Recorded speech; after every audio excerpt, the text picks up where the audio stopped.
He threw the money at her feet, not handed it, threw it. 7 crumpled dollars landed in the dirt, and Orson Whitlock didn't even look up from his ledger as he said, "Pack what you can carry and be gone before supper." Marin stood there, 18 years old, 260 pounds, and completely alone in the world, and the worst part wasn't the money on the ground. It wasn't even the words. It was the way he turned the page of his ledger, like she was an entry he'd already crossed out. If that were you, if everything you'd ever known was taken in 30 seconds, what would you do?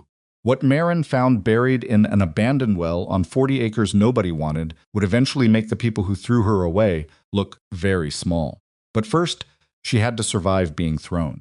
Before we go any further, if stories about ordinary people doing extraordinary things move you the way they move me, hit that subscribe button right now and ring that bell. This channel is for everyone who's ever been counted out before they even started. Drop a comment below and tell me what city or country you're watching from. I want to see how far this story travels. And if it touches you, leave a like. It helps more than you know. Now let's go back to the day Marin Whitlock was handed $7 and told her life was over. She had not cried yet. That surprised her, honestly. Marin Whitlock had always assumed that the moment her uncle finally did what she had watched him building toward for 3 years, the dismissal, the erasure, the final accounting of her worth, she would fall apart. She had imagined it sometimes, lying awake in the narrow cot behind the storeroom, listening to Orson count receipts at the kitchen table. She had imagined herself crying, pleading, saying all the things she'd rehearsed and never spoken out loud. Instead, she bent down, picked up the $7 from the dirt, folded the bills exactly once, and put them in the pocket of her work apron. Orson's store, her grandfather's store, before it became Orson's by a signature on a piece of paper that Marin had never been allowed to read, smelled of tobacco and sawdust and iron from the bins of nails along the back wall. She had swept that floor every morning since she was 9 years old. She knew which boards creaked. She knew the particular way light came through the east window in October and lit up the dust motes above the fabric bolts. She knew the sound the front door made when the wind blew from the north, a low, irritable groan, like someone already annoyed before the conversation started. She looked around the store one last time. Orson did not look up. "You can leave the apron," he said. She untied the apron strings, set the apron on the counter with a care that she could not entirely explain to herself. Then she went to the back room, took the canvas sack she used for hauling kindling, and packed into it every object in the world that actually belonged to her. The inventory was short, a change of clothes. Her grandfather's woodworking manual, a battered, grease-stained thing with handwritten notes in the margins. Not from her grandfather, but from the man who had actually taught her to read those notes and understand them. A bar of hard soap wrapped in cloth, a tin cup, a blanket that had gone thin at one corner from years of use, and the carving knife. The knife was the only thing she had been given, that she had never questioned keeping. It had belonged to Gideon Shaw, who had given it to her on the last day she worked in his shop, when she was 16, and the town had already started being unkind to her in the particular way that small towns become unkind, not all at once, not obviously, but in accumulations. A joke that ran a little long. A comment someone didn't bother to lower their voice for. The way certain mothers in church moved their daughters slightly away when Marin sat down nearby. Gideon Shaw had never done any of those things. He was a frontier craftsman of the old kind, weather-worn and patient, and almost entirely indifferent to anything that wasn't the quality of the work in front of him. He had a shop 3 buildings down from the Whitlock store, and when Marin was 14, she had begun stopping in after her morning sweeping was finished, first just watching, then asking questions, and then because Gideon was the kind of man who believed that someone willing to ask a serious question deserved a serious answer, actually learning. He taught her to read the grain of wood before she cut it. He taught her how a properly driven nail spoke differently from a poorly driven one, a sound distinction, not just a visual one. He showed her how to examine a building's bones, how to know whether rot had gone all the way through or only touched the surface, how to use weight and leverage when raw strength was either unavailable or unwise. He never commented on her size. Not once. He only commented on whether the work was done correctly. When she was 16, Orson decided that Marin's time in Gideon's shop was a waste and ordered her to stop going. She had obeyed because she was 16 and she had nowhere else to go, and Orson controlled the roof over her head. On her last day in the shop, Gideon had taken the carving knife from his own belt and placed it on the workbench in front of her without ceremony. A good tool, he said, stays useful longer than most people expect. She had understood he wasn't only talking about the knife. Now at 18, with the canvas sack over one shoulder and the knife in her right hand, she kept it out because the sack had no good place to secure it and she didn't want the blade loose against her clothing. Marin walked out of the only building she had ever lived in and onto the main road of a town that had been quietly deciding for years that she did not quite fit. The morning was cold. Her breath showed. The mountains to the north were the color of old iron under the cloud cover, and the road south was empty and rutted and long. She stood at the edge of town for what might have been 30 seconds or might have been 3 minutes and thought about exactly one thing. I have $6 left. She had spent the first dollar already, in her mind, on food for the road south. She didn't know where she was going exactly, but south meant lower elevation and slightly warmer country, and there was a town she had heard it mentioned once in the store by a surveyor who had come through and bought rope and 2 tins of coffee called Red Willow Crossing, which had a land office and a mill and what he had called a fighting chance for someone willing to put in the work. She was willing to put in the work. That had never been the problem. The road south was 3 days of walking, and Marin was honest with herself about how hard those 3 days were. She was not weak, she knew that about herself, with a certainty that had been tested in Gideon's shop and in the storeroom and in the long years of doing most of the physical labor in Orson's household, because Orson had decided early that she was large enough to be used that way and too dependent to protest. But she was not built for long, unbroken travel on a bad road in cold weather, with 2 little difficile sacks that dug into one shoulder and then the other, no matter how she shifted it. By the end of the first day, her feet had found every sharp stone through her boot soles. By the ends of the second, the shoulder that had been carrying the sack had developed a deep, bone-tired ache that didn't ease when she set the sack down. She slept under a rock overhang. The first night, in a shallow depression where the wind came from only one direction instead of 3, and she lay on top of the thin blanket instead of under it because the ground was drier than the air. The second night she found an abandoned shepherd's shelter, half a roof and one standing wall, and she was grateful for it, in a way that she found both humbling and clarifying. Grateful for one standing wall. That was where she was now. She ate sparingly, jerked meat and hard bread she'd bought at the edge of town with what she'd allotted for food. She rationed it without drama because drama would not make it last longer. What she thought about on the road was not Orson. She was mildly surprised by this.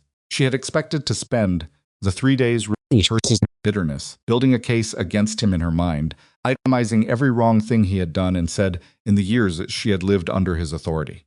There was plenty of material. The ledger of grievances was long, but she found on the road that she was mostly thinking about practical things.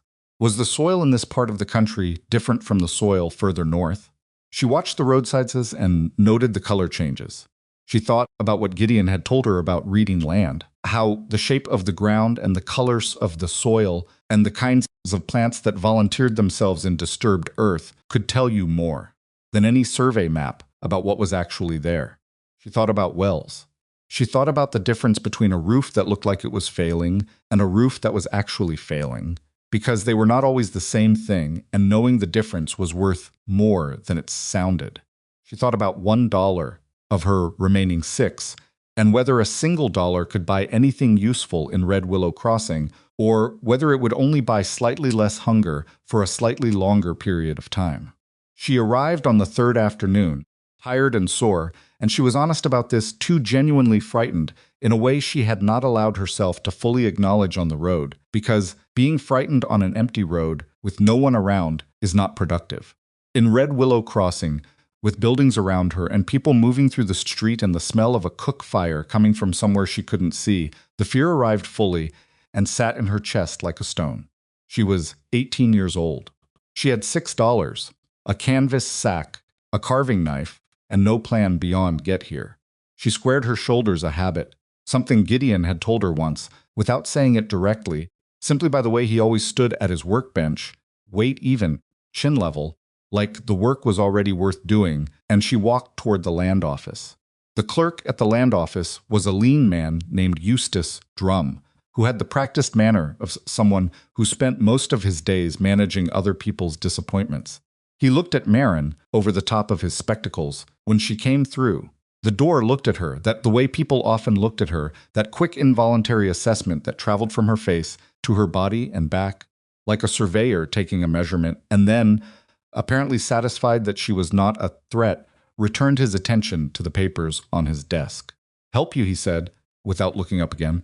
"I'm looking for land," Marin said. "Fordable land. Anything with a structure still standing." That made him look up again. "You got people here?" "No, coming soon?" No, he studied her for a moment. Not unkindly, exactly, but with the frank appraisal of a man who had seen a great many people come through his door with ideas that were larger than their circumstances. "You're alone. I'm aware of that." He put his pen down. Particulars were dark. There was a particular sound to this, a small click of the nib against the inkwell's edge. That meant he was about to say something he thought she needed to hear. Marin had learned to recognize that sound in other people's voices and gestures, and she braced for it. But what he said was not what she expected. Said, "There's a 40-acre parcel about 6 miles northeast. Calder Place. Been sitting empty 4 or 5 years now. Cabin's still there, or what's left of it. Corral collapsed. Well's probably dry, nobody's pulled water from it in years. Soil's rocky on 3 sides." He paused. "Filing fee's $1. Marin said, "What's wrong with it?" He looked at her with what might have been the first real respect she'd seen from anyone in 4 days. Because that was the right question. Not what's it cost, or who had it before, or any of the other questions people usually asked. She had asked what was wrong. "What I just told you," he said. "Plus the people who tried to work it before didn't last. Hard ground. Isolated. And there's some story about the man who owned it, Abram Calder, that makes the neighbors superstitious. Won't touch it." "What story?" "Lost his wife and daughter to fever. Abandoned the place overnight. Nobody knows what became of him." He shrugged. "People don't like to homestead on grief." Marin pulled out the folded bills from her pocket, counted out $1, placed it on the desk. "I'll take it," she said. He looked at the dollar, looked at her. Then he picked up his pen again. "Might want to at least look at it first." "I'll look at it when I get there," she said. "Filing stand?" "It stands." He wrote her name on a form. Marin Whitlock. Then the parcel number. Then the date.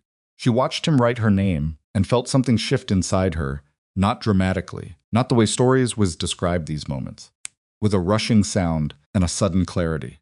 It was quieter than that, more like the feeling of a door finally closing against a draft. A small, firm, final thing. The land was hers now. 6 miles northeast. A collapsed corral, a failing cabin, a well everyone believed was dry, and 40 acres of rocky soil that nobody else wanted. She picked up the canvas sack. She walked out into the cold afternoon, and she thought, for the first time in 3 days, that she might be all right, not because everything was fine, because nothing was fine, but because she now had the one thing she had never had before, something that was hers, not Orson's, not borrowed or permitted or conditional on good behavior and small expectations. Hers. 6 miles northeast, she started walking. The Calder place was 6 miles northeast, and Marin counted every one of them. Not because she was measuring distance, she had stopped thinking about distance sometime around the 2nd mile, when the road narrowed to a track, and the track narrowed to 2 faint wheel ruts pressed into the earth by whatever wagon had last come this way, probably years ago. Counted the miles because counting was something to do with her mind while her body carried the canvas sack, and her feet found the stones, and the cold afternoon light dropped lower and lower toward the ridge line to the west. And she began, quietly, to calculate whether she would reach the property before dark. She would not. She arrived at what Eustace Drum's filing papers described as the northeast boundary of Parcel 7, Section 14 in full darkness, with a 3/4 moon providing just enough light to see shapes without details.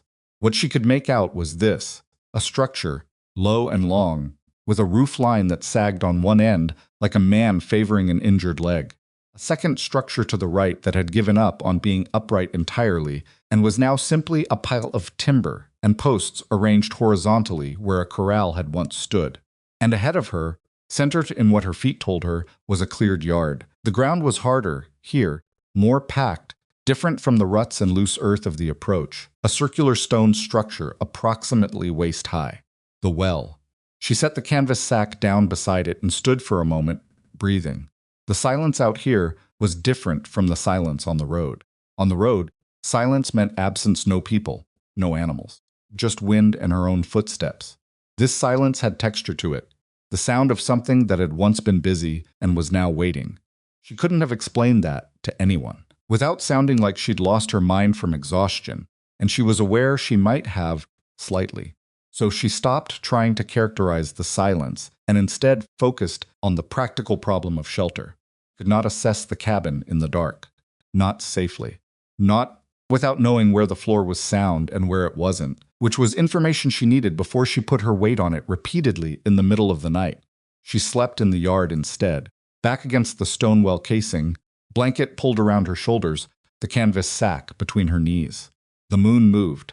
The stars that she could pick out between the clouds made their slow wheel overhead. Her shoulder ached.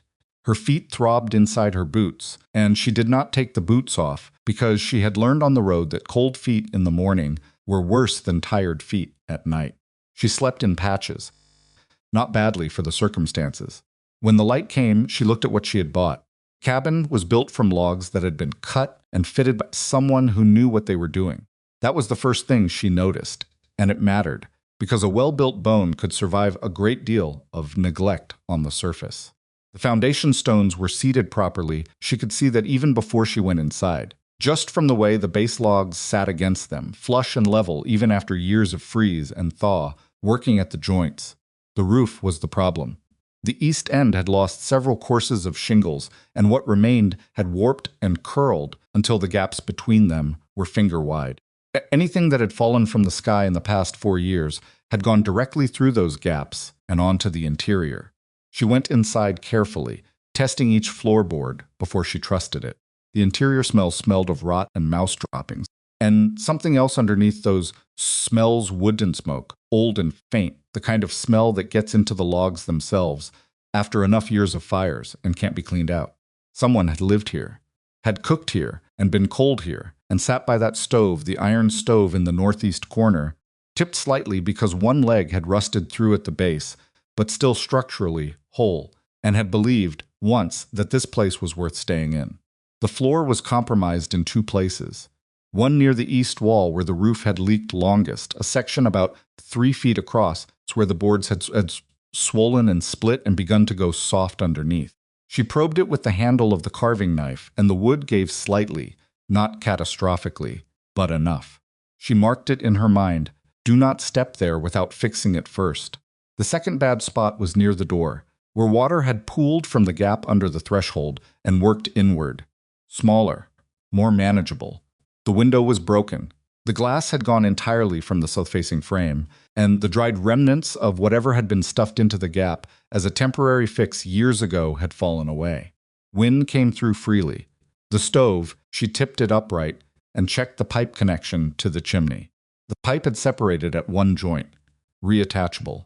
The chimney itself would need to be checked for blockage before she lit any fire, because a blocked chimney didn't just fill the cabin with smoke, it could burn the whole structure down, and that would be a fast end to everything. She made a mental list. Not on paper, she had no paper, but in the ordered way Gideon had taught her, biggest pubs, smallest problems deferred until the big ones were handled. Roof first, then window, then floor sections, then stovepipe, then the door, which hung correctly on its hinges, but had warped enough in the frame that it required significant force to open and close, which was a problem for daily life, even if it wasn't a structural emergency. And water. She had nothing to drink. She had finished her tin cups worth from a creek, crossing 2 miles back. She needed water before she needed anything else. She went to the well. Stone casing was the old, dry-fitted kind, no mortar, just careful placement, each stone set so that its weight and angle locked it against the stones around it. This kind of construction, Gideon had told her once, was actually more durable in freeze-thaw conditions than mortared walls, because it could move slightly with the ground, instead of cracking. Someone had built this well to last. She looked down into it. The darkness was complete about 8 feet below the rim. She dropped a small stone, listened. Not the sound of water. The sound of the stone hitting debris. Dry material or nearly dry, and something solid beneath. She needed a bucket and a rope. There was neither at the cabin.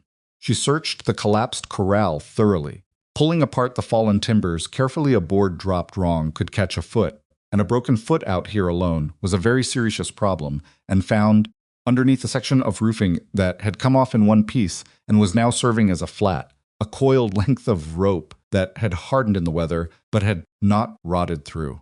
It was shorter than she would have liked, maybe 20 feet, and there was no bucket. There was, however, a large tin pot inside the cabin that she had noted and set sights on mentally as a candidate for multiple uses.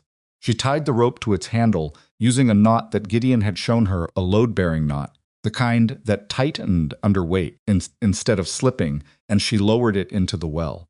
She felt it hit the debris she'd expected. Dry. She tried pulling it upward and angling it to strike different sections of the debris field, trying to find purchase, trying to understand what was down there. The rope was stiff and imprecise, and the pot scraped against the stone casing twice on the way back up, but she managed to pull a small sample of what was at the bottom to the surface. It was dry material, compacted dirt, and old organic matter, leaves probably, and something that might have been old rope or cloth, compressed and desiccated by years of drought cycles. The well hadn't gone completely dry, she suspected. It had gone blocked. There was a difference, and the difference mattered enormously. A blocked well could be unblocked. She set the pot down beside the well casing and stood up straight and rubbed the back of her neck where the rope work had put a strain. Her hands had new abrasions from the stiff rope. She looked down at them for a moment, the red lines across her palms, the beginning of the kind of callus damage that took a week to toughen properly. And she thought about the fact that she had no gloves, that she had left the store with nothing she hadn't personally owned, and that she had not owned gloves because Orson had controlled the store's inventory and Marin had not been issued gloves. She pressed her palms against her thighs, which did nothing useful except give her hands somewhere to be, and she went back to thinking about the well. Clear the debris, she would need to go down into it. That was not a pleasant thought, and she sat with it for a while without flinching away from the unpleasantness, because flinching away from unpleasant thoughts was how people made bad decisions. 20-foot drop into a stone tube with a debris-clogged bottom. If the stone casing shifted while she was down there, or if the debris shifted under her weight in the wrong way, she would be in serious difficulty with no one nearby to help. But if she didn't clear the well, she had no water. And without water, nothing else she planned to do on this property was possible. She spent the rest of the first day doing things that did not require water and assessing things that would. She walked the full perimeter of the 40 acres, slowly, watching the ground. Gideon's voice in her head, "Soil tells you things, if you know how to ask." The rocky sections were exactly as Eustace had described, 3 sides, a lot of exposed stone, shallow topsoil that would break a plow's heart. But along the dry creek bed that ran through the northeast quarter, the soil changed. It went darker, heavier. The kind of soil that retained moisture even in drought and released it slowly to whatever roots went looking. Someone had known that, once. Someone had chosen this particular 40 acres, had filed on it, and built a cabin with a properly fitted foundation and a dry stone well that had lasted long enough to outlive whoever had built it. Abram Calder had not been a fool. He had been a man who had run out of reasons to stay, and those were not the same thing. She found the graves on the eastern ridge that afternoon, and she stopped. 2 mounds, marked with wooden crosses that had weathered to gray and tilted in the years since they'd been set. The cross arms had fallen from both. What had been carved into the wood she crouched to look had been erased by weather. The grain of the wood had opened as it dried, and the carved letters had simply ceased to exist. She stayed crouched beside those graves for a while. Not praying, just present. She didn't know the names. She knew only what Eustace Drum had told her, a wife and a daughter, taken by fever. Left here when Abram Calder walked away from everything he'd built and never came back. She straightened up, made note of the location, marked it in the same ordered mental list where she was keeping the roof damage and the floor sections and the stovepipe. The names needed to be restored. That was a task for later, when she had time and proper tools, but it belonged on the list. On the second day, she went down into the well. She had thought carefully about the logistics. The rope was 20 feet. She had tested the stone casing by applying significant lateral pressure at the rim and found it solid. She had fashioned a rough descending system of rope and a notched piece of timber she'd salvaged. Corral not elegant, not what a proper well rigger would have constructed, but functional enough to slow her descent and give her something to grip on the way back up. She was not light, and she was not under any illusions about what her weight meant in a confined vertical with an improvised rope system. She ran through the failure scenarios methodically. If the rope slipped, she would fall 8 feet onto debris, probably injure a leg or worse. Binod. If the stone casing shifted mid-descent, she would have about 2 seconds to get weight off the wall before the masonry decided something for her. If the debris at the bottom was not as compacted as it appeared, and she broke through it into a deeper void, the fall would be longer and worse. She went down anyway. The descent was slow and grinding and deeply unpleasant. The rope bit into her already abraded palms. The stone casing was close on all sides. She was not built for narrow spaces, and she knew it, and she had accounted for it by wearing her thinnest layer and breathing carefully and keeping her elbows in. The darkness came up around her as she descended, and the circle of sky above her shrank to the size of a dinner plate and then the size of a saucer. Her feet touched the debris layer. She tested it with her weight, gradually, the way she'd learned to test floorboards, incrementally, ready to redistribute if something gave wrong. The debris was solid, compacted by years of settling. She stood on it carefully and got her breath. Then she started clearing. She had brought the tin pot down with her, tied separately to the rope above the improvised descending rig, and she filled it in loads and hauled it to the surface, a brutal, repetitive process, the rope now cutting into her palms with each pull, and the darkness and the confinement working on her in a way that she refused to call fear, but that made her breathing deliberately careful and her focus deliberately narrow. Load by load. The pot went up, came back empty. She filled it again. She had been down for what she estimated was an hour. Time was strange in a stone tube with no light reference when the pot hit something that was not dirt or old organic matter. Metal. She stopped. The sound had been specific and unmistakable, a resonant clank, not the dull thud of the pot meeting compressed earth.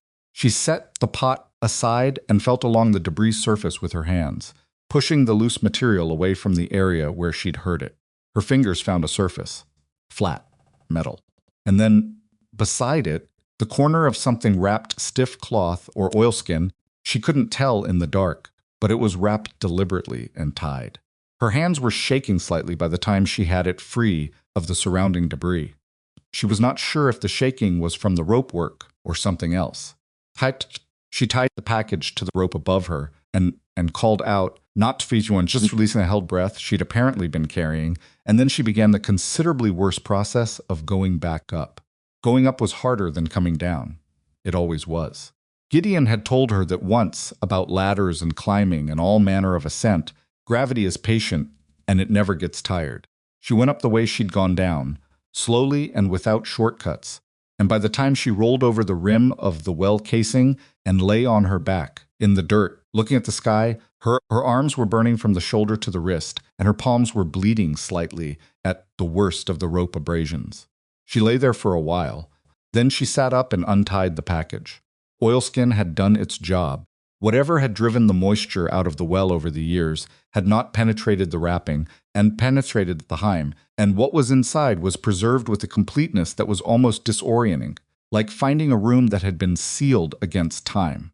Gold dust in a small leather pouch knotted at the top. Old coins, a mix of types.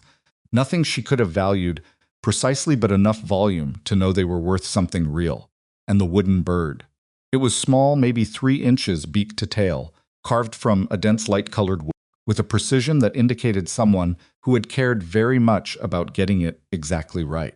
Not decorative carving, functional carving, the kind made by someone who understood wood rather than someone who understood ornamentation. The wings were half spread. The head was turned slightly to the left. It was a wren, she thought, or something close to it, and it had been carved by someone who had looked very carefully at wrens. And the letter. She opened it with hands that were not entirely steady, which she noticed and set aside as irrelevant.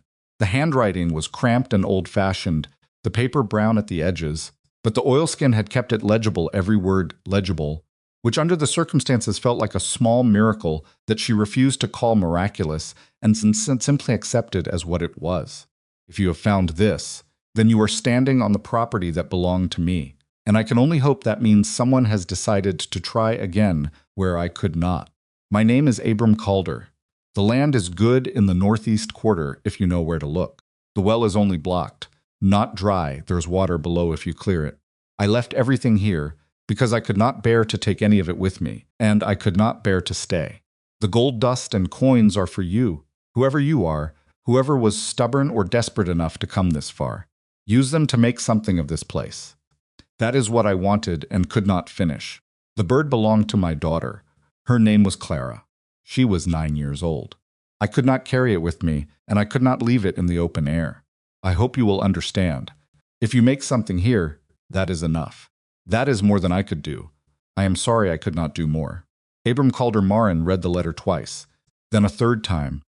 She'd sat with the oilskin across her knees, and the bird in her left hand, and she looked at the card for a long time without saying anything, because there was nothing to say and nobody to say it to. She set the gold dust and the coins back in the oilskin carefully. She looked at the wooden bird for another long moment. Clara, 9 years old, gone to fever, buried on the eastern ridge with her name already being erased by weather, and she did not put the bird back in the oilskin. Dunkten the dark. She put it in the breast pocket of her coat, where it sat against her sternum, and she could feel its small weight there when she breathed. She sat on the ground beside the well for what might have been 20 minutes, just sitting. Then she thought about a very specific thing. She had enough money now, between what she carried and what was in the oilskin, to leave, to go somewhere easier, somewhere with people who might know her, somewhere that didn't require her to sleep against a stone well casing and descend alone into a debris-blocked tube in the earth with improvised rope equipment and abraded palms. She could leave tomorrow. Today even, if she started walking now. She looked at the cabin, the sagging roofline, the broken window, the door that required force to open and close, the collapsed corral beyond it, the dark soil she'd found along the creek bed, the graves on the eastern ridge with their weathered, nameless crosses. She thought about what Abram Calder had written, "That is what I wanted," and could not finish. She was not Abram Calder.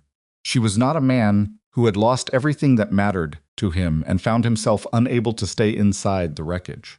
She was a girl who had been handed $7 and told her life was finished, and the difference between those two things, she felt it clearly, sitting in the dirt with bleeding palms, was that Abram had been driven away by grief, and she had been pushed away by someone who had simply never thought she was worth anything. Abram had left to survive. She would stay to prove something. Not to Orson. She was honest enough with herself to know that Orson was not capable of being proven wrong about anything, that some people's certainties were sealed and permanent. Not to the town, not to Harlan Pike at the sawmill or whoever else would have an opinion about the heavy young woman who had filed on the worthless Calder place. To herself. That was the only audience that had ever mattered. And she knew that now in a way she hadn't known 3 days ago on the road with the cold mountains behind her and $6 in her pocket. She stood up. Her arms ached. Her palms stung. Her shoulder was worse than it had been yesterday, and her feet had not forgiven her for the road. She went to the well and looked down into it again. Somewhere below the debris she'd cleared, she could see better now, with the material removed. The darkness below was different, deeper, and somehow wetter in quality. There was water. She needed a real bucket, a longer rope, proper gloves, lumber for the roof and the floor sections, nails, hinges, a window pane or sufficient oilskin to cover the frame. She needed a sec trip to Red Willow Crossing, with enough of Abram Calder's gold dust converted to usable currency to purchase every item on the list she had been keeping in her head since she'd walked through the door of the cabin that first morning. She needed to go back to town. She needed to come back with the means to actually do what she'd set herself she was going to do. And she needed to do it before the weather turned further, because she was sleeping in a cabin with a broken window and a sagging roof, and the temperature had been dropping a little further each night. And she was not willing to discover what that trajectory ended at when she was the only warm body in a building with significant ventilation problems. She went inside and counted what was in the oilskin again, more carefully this time, with the afternoon light coming through the broken window at an angle that let her see what she was actually looking at. The gold dust she could not assess precisely without a scale, but the weight of the pouch was considerable. Coins were a variety she recognized from years of handling money in Orson's store. Not a fortune, not by the standards of anyone who had actual capital, but far more than $7. Far more than she had arrived with. She wrapped it back up, tied the oilskin, and sat thinking for a while about how to carry it safely to town and back without advertising to anyone on the road what she was carrying. She thought about Eustace Drum, his directness, the absence of performance in how he'd spoken to her. He had told her the truth about the property without softening it, and he had taken her dollar and written her name without making a speech about her circumstances. She thought about the look on his face when she'd asked what's wrong with it, that brief flash of genuine attention. The way certain people look at you when you say the unexpected true thing instead of the expected polite one. She would need someone in Red Willow Crossing who would deal with her straight, and she suspected Eustace Drum might that person, or might at least know who was. And she thought about Harlan Pike at the sawmill. She had passed the sawmill on her way through town, had noted the sound of it and the smell of fresh-cut timber, and had registered Harlan Pike, his name was on a sign above the mill office door, as a person she would need to deal with. A big man, she had observed from the road, broad through the shoulders, the windows were dark, with a kind of unhurried physical confidence that men sometimes wear when they have never been made to feel that their body was the wrong kind. She was going to walk into his mill and buy lumber, and he was going to have opinions about that. She knew this the way she knew the weather was going to get colder, not as a fear but as a fact to plan around. She had a plan. She had money. She had a list in her head that was organized largest problem first, the way Gideon had taught her. And she had 2 abraded palms and a shoulder that ached down to the bone and a small carved wooden bird sitting in her breast pocket. She realized more than she'd had at any previous point in her 18 years. She built a small fire in the yard that evening, using wood from the fallen corral. She would not risk the stove until she'd checked the chimney, and she would not check the chimney until daylight, and she ate the last of the hard bread and the last strip of the jerked meat, and she looked at the fire until it burned down to coals, and she watched the coals until they went dark. She slept inside that night, on the floor near the door, away from both compromised sections, with the thin blanket over her and the canvas sack under her head and the carving knife within reach. The wind came through the broken window. She pulled the blanket tighter. She thought, going to be here for a long time. That thought, delivered in the cold and the dark, with the wind finding every gap in the cabin walls, should probably have frightened her. She noticed that it didn't.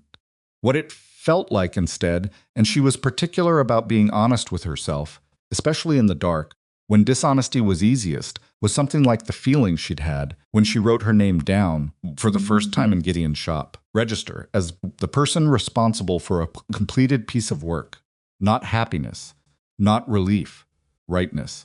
Like something that had been sitting at an angle had finally been set level. Closed her eyes. The wind moved through the cabin. The cold worked at the edges of the blanket. Tomorrow she would go back to Red Willow Crossing and begin. She walked back to Red Willow. Crossing the next morning with the oilskin wrapped in her spare shirt and packed at the bottom of the canvas sack, underneath everything else. It was not a sophisticated method of concealment, but it was practical. Nobody looking at the sack from the outside would see like some train out the would see anything worth investigating, and Marin was not carrying herself like someone who had found something worth stealing. She was carrying herself like someone with a long walk ahead of her and a specific list of things to accomplish at the end of it, which was exactly what she was. The 6 miles back felt shorter than the 6 miles out had felt the night before, which she understood was psychology rather than geography. She had slept badly on the cabin floor, with the wind coming through the window and the cold working at the thin blanket. And her body was running on something other than rest, a kind of forward momentum that she recognized from the worst days in Orson's store, when there was too much to do and not enough time, and the only way through was to simply begin and keep going. She arrived in Red Willow Crossing a little before mid-morning and went directly to the land office. Eustace Drum looked up when she came through the door, and something in his face shifted, not surprise exactly, more like a recalibration, the look of a man who had expected not to see someone again and was revising his estimate of them in real time. "You went out there," he said. "I did. And you came back." He paused. "You didn't run." "I need to exchange gold dust for currency," Marin said, "and I need to know who in this town deals straight." He looked at her for a long moment. Then he leaned back in his chair and crossed his arms and said, "How much gold dust are we talking about?" "Enough that I'd rather not carry it through the street in the wrong kind of company." He nodded slowly. "There's an assayer 2 doors down. Name's Reeves. He's crooked on weights if he thinks he can get away with it, so you watch the scale yourself and don't step back from it." He paused again. "You find that on the property?" "In the well." His expression did something complicated. "Abram Calder's well." "Yes, Lord," he said quietly. Not to her, just to the air in the office. Then he caught himself and looked back at her.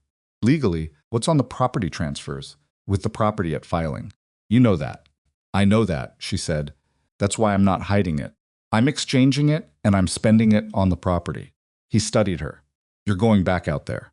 I need lumber, nails, roofing shingles, window glass or oilskin for the frame, rope, a real bucket, hinges, iron for the stovepipe joint, and food for approximately 3 weeks.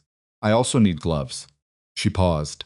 "And I need to know if Harlan Pike at the sawmill is going to make purchasing lumber into a problem." Eustace was quiet for a moment. "Harlan's not a bad man," he said finally. He's got his own way of seeing things. Big opinions. Loud about them." "I've dealt with loud opinions," Marin said. "I imagine you have." He unfolded his arms and picked up his pen, which seemed to be his way of signaling that a conversation was shifting from social to practical. "Go to Reeves first. Watch the scale. Then come back here if there's any dispute about the legal standing of the find. I'll put something in writing if you need it." She thanked him, which she meant, and went 2 doors to see Reeves the assayer. Reeves was a small, careful man with a jeweler's manner and quick eyes that moved to the oilskin the moment she set it on his counter, with a speed that told her Eustace's warning had been accurate and necessary. She unwrapped the leather pouch and placed it on his scale herself, before he reached for it, and she watched the needle settle, and she did not step back from the counter when he began making notes. Sus dark because stepping back from counters was something people did when they trusted the person on the other side of them, and she did not yet know whether she trusted Reeves. She did not entirely trust him, as it turned out. He called the weight at a number that was slightly below what she'd estimated from the feel of the pouch against her palm, and when she said, "Weigh it again," he looked at her with the particular irritation of a man who had been caught doing something he preferred to do unwitnessed, and he weighed it again, and the second number was higher than the first, by an amount that was not trivial. "Scale settles," he said without apology. "It does," she agreed without accusation. Just the fact of it noted and recorded. She left with enough currency to fund everything on her list, with a careful margin remaining, which she folded into a separate pocket from the coins she'd carried in with her, and she stood on the boardwalk outside Reeves's office for a moment in the cold morning air and took stock. The sawmill was at the south end of town. She could hear it from here, the bite of the blade, the sound of wood giving against the mechanism, the particular quality of mill noise that was different from every other industrial sound because it carried resin in it, a smell as much as a sound. She walked south. Harlan Pike was exactly what she had prepared herself for, and also in a specific and aggravating way, slightly more than that. He was standing in the mill yard when she came through the gate, talking to one of his workers about a stack of boards that had apparently been cut to the wrong length, and he turned when he heard her footsteps on the gravel, and he looked at her the way she had learned to recognize as the foundational look, the one that started at her face and moved down and came back up with a conclusion, already assembled before a word had been exchanged. "Help you," he said, with the tone of someone who was not certain they wanted to. "I need cedar shingles, soundboards for flooring and wall repair, dimensional lumber for structural work, and whatever you have in window framing." She had decided on the walk over, that she would state her needs completely and precisely at the start, before he could establish the frame of the conversation as something other than a business transaction. I'm rebuilding the Calder place. I filed on it yesterday. Harlan's face did something a kind of recalibration similar to Eustace's, but with different content. Eustace's recalibration had been upward. Harlan's moved sideways first into skepticism before it went anywhere else. You filed on the Calder place, he repeated. Yesterday afternoon. Eustace drum-filed the paperwork. By yourself. By myself. He looked at her again. Not the foundational look, this time something more specific, more assessing, like he was actually trying to determine whether the information he was receiving was compatible with what he was seeing. That place has been sitting empty for years, he said. The roof's half gone, the well. The well is clear, she said. I cleared it yesterday. This landed on him in a way she could watch happening. Cleared the Calder well. The debris layer was about 3 feet deep. It's unblocked now. I need to go back down with a longer rope and a proper bucket to confirm the water level, but the blockage is cleared. He stared at her. I need the lumber, she said. I have currency. If you'd like to show me what you have in stock, I'll tell you what I need, and we can settle a price. Harlan Pike did not move immediately. He stood in his mill yard with his hands at his sides and looked at the large young woman in front of him at her abraded hands, which he could see from where he stood, and at the canvas sack on her shoulder, and at whatever it was in her face that had assembled itself into the expression she was wearing, which was not aggressive and not apologetic and not asking for anything except the business transaction she had described, and he made some kind of internal decision that she could not observe directly, but could infer from the fact that he said, after a moment, come on then. He walked her through the mill yard himself. That surprised her. She had expected to be handed off to a worker, which was standard practice in Orson's store for customers. Orson considered low priority. But Harlan walked her through himself, and he pointed things out without being asked. This stack was heart cedar. This was second cut. This pile had some checking in the grain that wouldn't matter for non-structural use, and she looked at everything he said, and she looked at everything he showed her, and she asked questions that were specific and correct. Third question, something changed in him. She could feel it, without seeing it, the slight adjustment in how he was standing, the way he stopped talking slightly slower, the way he stopped performing the explanations and simply gave them. She put her hand on a board from the heart cedar stack and felt the grain run under her fingers. Kiln-dried or air-dried? He blinked. Air-dried. Kiln stock would be twice the cost, and I'd have to order it. Air-dried is fine for shingles. For the flooring sections, I'd want the driest boards in this stack, the ones from the center, not the ones on the outside that have been in the weather. She looked at him. Can I see those? He pulled boards from the center of the stack. She examined each one, sighting down the length, checking for cup and bow and the subtle S-curve that indicated internal stress, handing the flawed ones back and keeping the clean ones in a growing pile at her feet. Harlan Pike watched this process without speaking for a while. Then he said, Where'd you learn to sort timber? A craftsman named Gideon Shaw. He had a shop north of here. He taught me when I was 14. Shaw. He said the name like he was testing its weight. I've heard the name. Good work? Very good work, she said, and moved to the next board.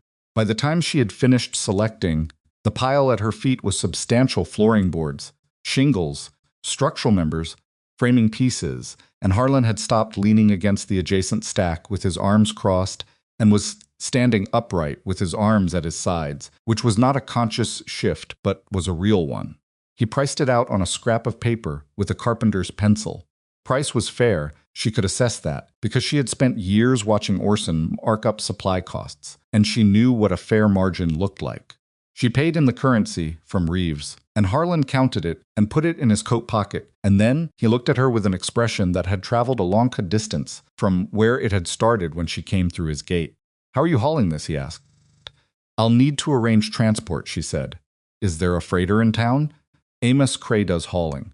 He's at the livery on the north end. He paused. Tell him Harlan sent you. He'll do the rate right. She looked at him. He looked back. Neither of them made anything of it. But the offer had been made and received, and they both understood what it meant. Thank you, she said. Good luck out there, he said, and turned back toward the mill. She was nearly at the gate when he called after her, Those floorboards put them interior side up when you store them before laying. They'll lay flatter. She turned. I know, she said. But thank you. She walked out through the gate into the cold street, and she did not allow herself to feel anything about the exchange in the mill yard until she was around the corner and facing the north end of town where the livery was. And then she let herself feel it briefly, the specific relief of a thing you've braced for turning out to be survivable, and even, in the end, fair, and then she folded it away and went to find Amos Cray.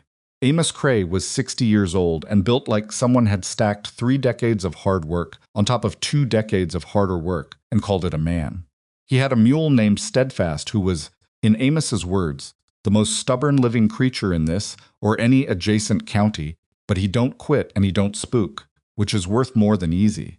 He took the job for a fair rate and said he could have her at the Calder place that afternoon and back before dark if she wasn't fussy about the speed of travel, which she was not.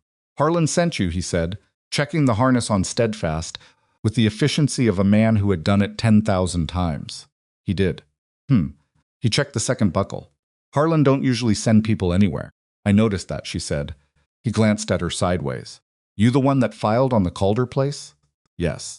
He straightened up and looked at her directly, for the first time, with the frank assessment of someone who had been around long enough to have watched many people arrive in Red Willow Crossing with plans and many of the same people leave without them. By yourself? He said. That seems to be the question of the week, she said. He surprised her by laughing a short, genuine sound, not unkind. I suppose it is, he said. Load up then. Steadfast don't like standing. The return trip to the Calder place was completely different from either of her previous passages over that ground, which she expected intellectually but still found striking in practice. The difference was not merely the wagon, or Amos's company, or Steadfast's solid plodding pace that covered ground, without hurry and without stopping. The difference was the load. The cedar shingles stacked in the wagon bed. The flooring boards she'd sorted herself, interior side up per the instructions she'd already known and accepted anyway, because it was correct. Structural lumber.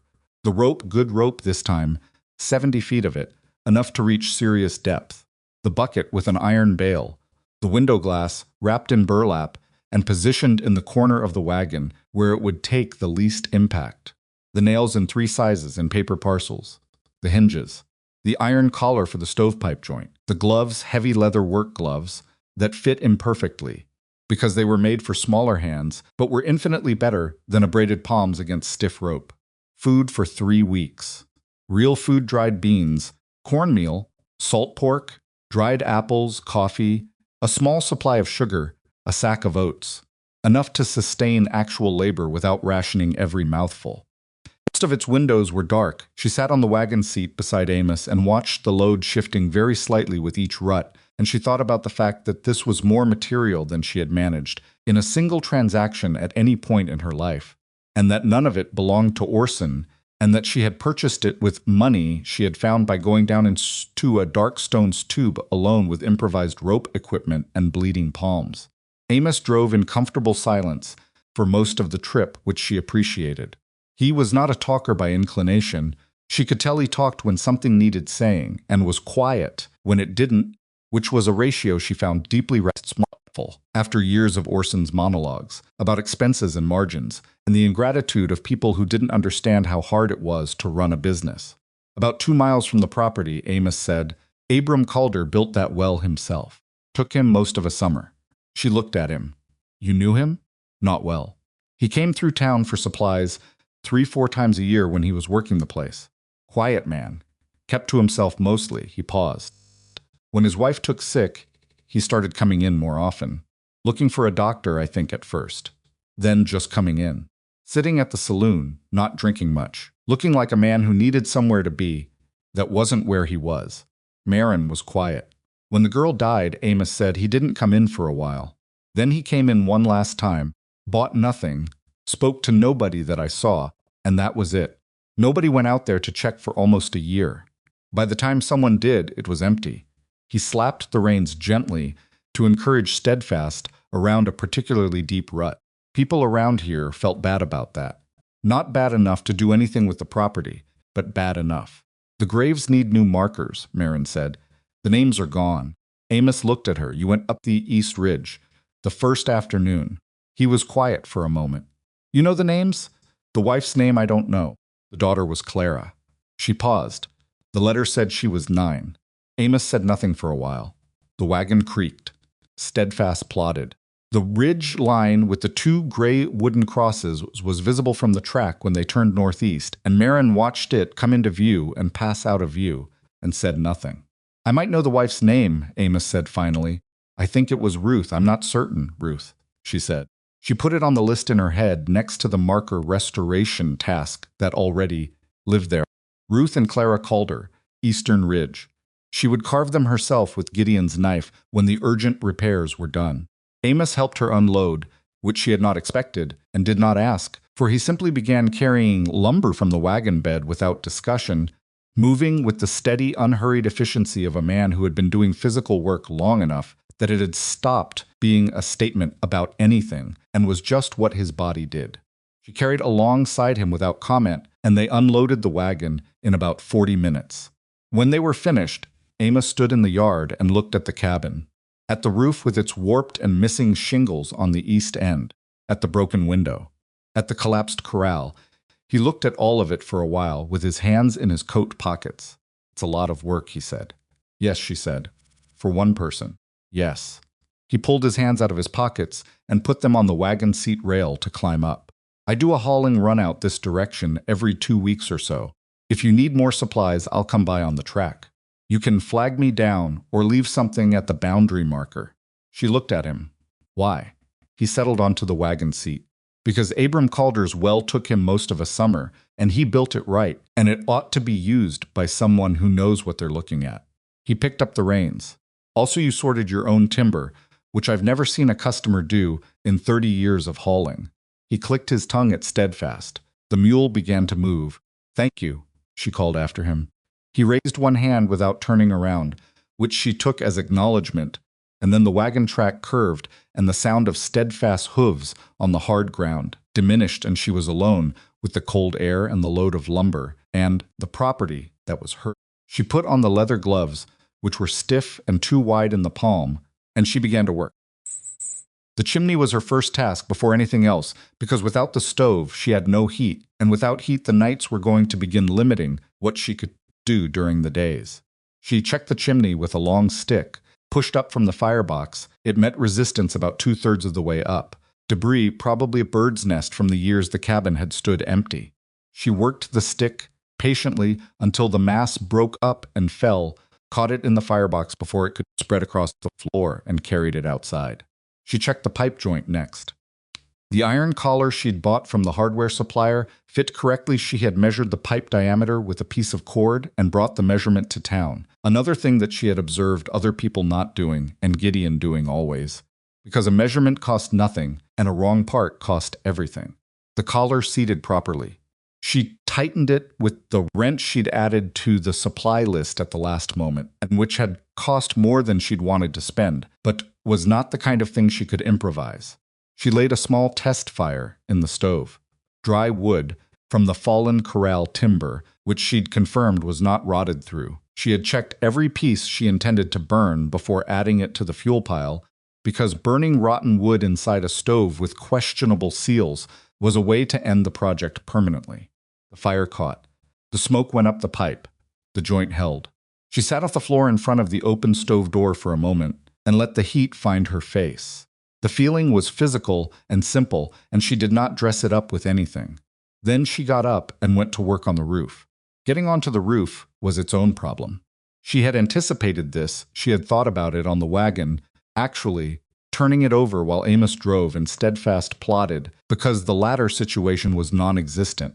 There was no ladder on the property, and leaning lumber against the cabin wall and climbing it was the kind of improvised solution that was fine on flat ground and considerably less fine when the thing you were climbing was itself in need of repair.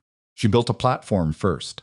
Not a proper scaffold. She didn't have the material for a proper scaffold, but a working platform at eave height using stacked corral timber and 3 of the structural boards she'd bought, arranged so that her weight was distributed across multiple supports rather than concentrated on any single one. She tested it before she stood on it.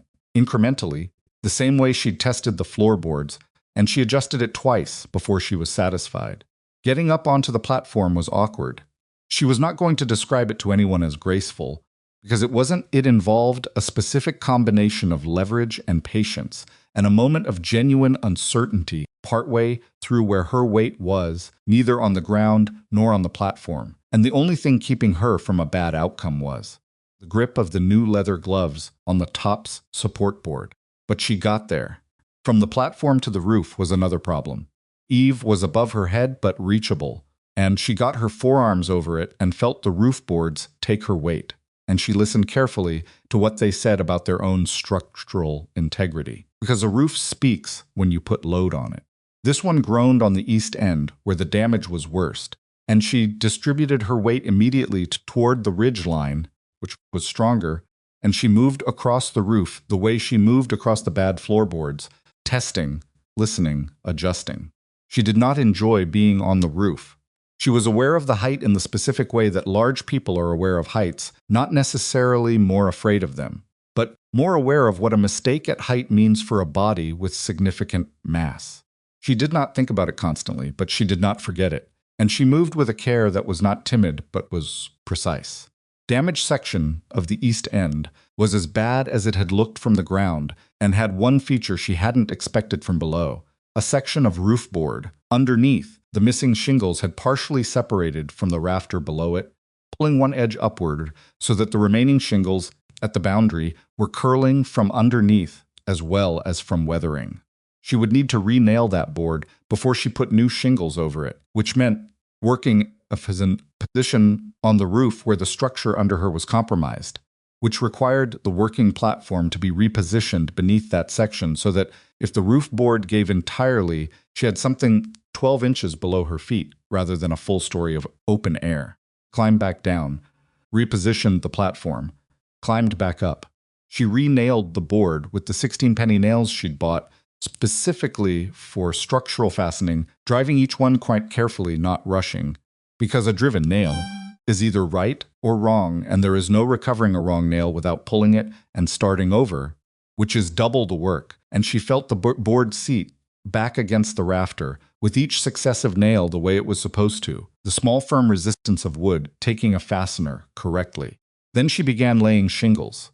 This she had done before, in Gideon's shop on a model section he'd built for practice, a 4-foot by 4-foot section of roof, framing at a proper pitch, on which she had laid and relayed shingles until the courses were even and the overlaps were correct and the nailing pattern would hold against wind from any direction.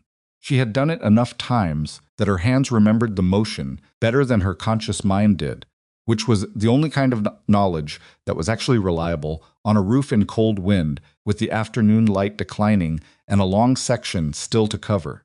She worked until the light was wrong to work in. She got 3/4 of the east section done. She climbed down as the last real daylight left the sky, and she was shaking slightly in her arms from the sustained tension of roof work, and she was cold, and her shoulder, the aching one, the one that had been wrong since the second day on the road, was producing a specific grinding sensation with each arm movement that she recognized as a warning she needed to heed, before it became a problem she couldn't work through. She went inside. The stove was still warm. She fed it 2 pieces were dark. She fed it 2 pieces of corral wood and ate cold salt pork and cornmeal she'd cooked that morning and didn't heat, because heating it would require time she didn't want to spend, and she drank water from the well, real water. First real water she'd drawn from it, cold and clean, and carrying the faint mineral taste of the deep limestone that she found, against all reasonable expectation, to be one of the best things she'd ever tasted. She rolled the bad shoulder carefully in its socket, ground. She stopped rolling it, and instead pressed it flat against the warm side of the stove and held it there until the grinding sensation eased slightly, which took a while and was not a solution, but was a management. Most of its windows were dark. She looked at the 3/4 finished roof section through the window, invisible in the dark, and thought about what was left. One more day on the east section, then the window, then the floor sections, then the door, then the corral, which was a longer project and would need to be broken into stages. The water was clear. The stove was working. The roof was 3/4 done. She was still here. She lay down on the floor beside the stove, which was warmer than the sheet she'd been sleeping on because there was no cot, and she pulled the blanket over herself and put the carving knife within reach, because that was a habit now, not fear, just habit, and she closed her eyes. The wind came through the remaining gap. In the east window, she had stuffed it, partially, with burlap from the supply wrapping, a temporary measure, and the stove ticked as the iron cooled slightly, and outside the property was dark and quiet, in the way it had been quiet on the first night, that specific quality of waiting. But it felt different now. The cabin was warmer. The stove worked. There was food for 3 weeks and water from the well and 70 feet of good rope and a bucket with an iron bale. And tomorrow she would finish the roof. She slept without dreaming, or if she dreamed, she did not remember it. And when she woke before first light with the fire burned low and the cold pressing in through the burlap stuffed window frame, she lay still for exactly 30 seconds and listened to the silence of the property. Then she got up, fed the stove, put water on for coffee, and went back to work. She finished the east section of the roof on the 4th day, not the 3rd, which had been the plan. The 3rd day she had gotten 3 courses of shingles, laid before the wind came up from the northwest in the early afternoon, with a force that made the working platform shift under her feet in a way that was not catastrophic, but was definitive, a clear statement from the conditions that this particular work session was over. She had climbed down without argument. There was no productive argument to be made with wind. She had spent the rest of that afternoon on the floor sections instead, pulling the compromise boards near the east wall and fitting new ones, which was work she could do at ground level with the stove going and the wind doing whatever it wanted outside. The floor work was slower than the roof work in a different way. Roof work was physically punishing and required constant attention to position and weight distribution. Floor work required patience with fit. Each replacement board had to be measured twice, cut once with a handsaw. She'd added to the supply list at the last moment and fitted against the existing boards with enough precision that the joint wouldn't open and close with seasonal movement and become its own problem in a year. Gideon had been emphatic about this. A poor fit is just a future failure you haven't met yet. She cut carefully. She fitted carefully. She tapped each board home with the mallet she'd improvised from a piece of dense corral timber and a wrapped handle because she had not bought a mallet and needed one. And this was the kind of problem that could be solved without a trip to town if you thought about it correctly. The wind dropped by evening of the 3rd day, and most of its windows were dark. And on the 4th morning, she was back on the platform before the light was fully established, working by the gray pre-dawn illumination that was enough to see, by even if the colors weren't right, finishing the last 2 courses of the east section and then moving along the ridge to check the rest of the roof surface for shingles that were lifting or checking or missing altogether. She found 7 individual functional across the roof that needed replacement, not the catastrophic damage of the east end, just the ordinary attrition of years. And she replaced them one by one, working methodically from east to west, and by noon she was back on the ground with a roof that would, for the first time in 4 or 5 years, keep the water out. She stood in the yard and looked at it. She was not the kind of person who made speeches to herself. But she stood and looked at the finished roof for a solid minute before she went to the next thing. And that minute was its own kind of acknowledgement. The window glass went in that same afternoon. She had been dreading this task more than any of the structural work, because glass was the material she had the least experience handling and the most to lose by getting wrong. Cracked pane during installation was not something she could fix without another trip to a town and another expense. And she had handled the glass on the wagon ride out with a care that Amos had noticed without commenting on. She worked slowly. She had no glazing compound she had not known to buy it, a gap in her knowledge that she noted and filed for future reference. But she had a good supply of linseed oil putty that the hardware supplier had included with the glass as a standard accompaniment. She had watched a window installation once from the exterior of a building in Orson's town, watching through the gap between 2 structures while the glazier inside worked, and she had the general principle even without hands-on experience. Principle turned out to be sufficient. The glass seeded into the frame without cracking. She worked the putty into the gap around the perimeter, with her thumb and the flat of the carving knife blade, smoothing it the way the glazier's hands had moved in the glimpse she'd had years ago, And when she was finished, the window was sealed, and the late afternoon light came through it. Thin November light, color of old ivory, and fell across the new floorboards she'd laid, and the stove and the organized tools along the west wall, and the canvas sack hanging from a peg near the door. She had not registered, until that moment, how much the broken window had been costing her. Not just in heat lost, but in something less quantifiable, the sense of exposure, of the inside-outside being insufficiently distinguished. With the window sealed, the cabin became a contained space in a way it had not been before. The light came in, but the wind did not. The fire stayed warm without fighting the draft. It was the first time the cabin felt like a place someone might actually want to be. She made coffee and sat on the floor with her back against the south wall, under the window, and drank it, and looked at what she had done in 4 days. The floor sections repaired, the window sealed, the roof sound, stove working, the chimney cleared, the pipe joint solid. The basic architecture of survival was in place. Now came the harder work, not harder physically, or not only harder physically, but harder in the sense of requiring sustained effort over weeks, rather than the concentrated problem-solving of the first days. Corral, the soil preparation along the creek bed, the well system properly rigged with a working windlass, rather than her improvised rope and bucket arrangement. The eastern ridge markers, and the animal situation, which was not yet a situation because she had no animals, but which needed to become one before winter deepened. She could not run a homestead on 40 acres without animals. Not practically, not economically, not in the long view of what this place needed to become to be genuinely viable rather than merely survivable. She needed goats first. Goats were hardier than cattle, cheaper to acquire, and would provide milk through the winter if she got the right animals. Chickens for eggs. These were not large investments, but they required a functioning corral, which required rebuilding the collapsed structure in the yard. Most of its windows were dark, which required more lumber than she had on hand and a design that she had been thinking about since the second day when she'd walked the perimeter. The original corral had been built on a post and rail system. She had studied the fallen remains carefully and assessed the failure point. The posts had rotted at the ground line. The classic failure of any vertical timber that sits in contact with soil and seasonal moisture without proper treatment or footing. Abram had not treated his posts. They had lasted a reasonable number of years anyway. She could see from the remaining post stubs that the original timber had been sound, but they had eventually gone the way of untreated timber in wet ground. She would not repeat the failure. She would set the replacement on flat stones, elevated slightly above grade, a method Gideon had shown her for any ground contact timber that needed to last. The stones would separate the wood from the soil. The wood would stay dry at its base. Posts would stand for decades rather than years.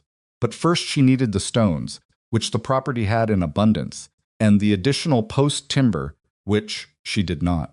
She was adding to the list, in her head lumber for corral posts, post-treatment if available, additional nails, and she needed to ask Amos about stone transport from the creek bed on his next run when she heard hooves on the approach track.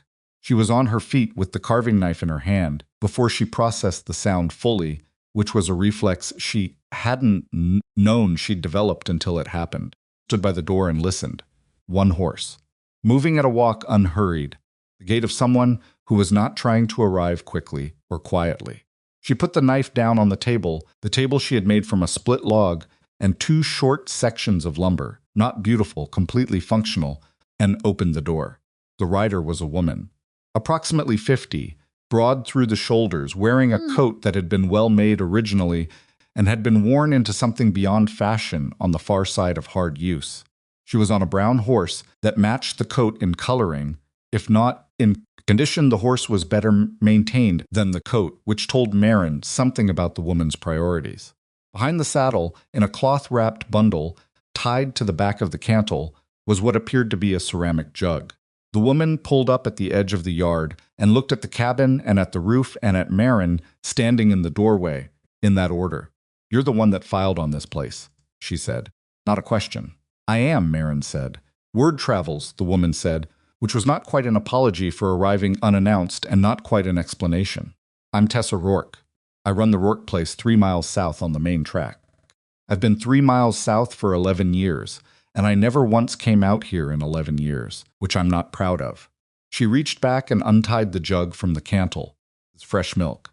My goat's overproduct in the fall, and I can only use so much. She held it out.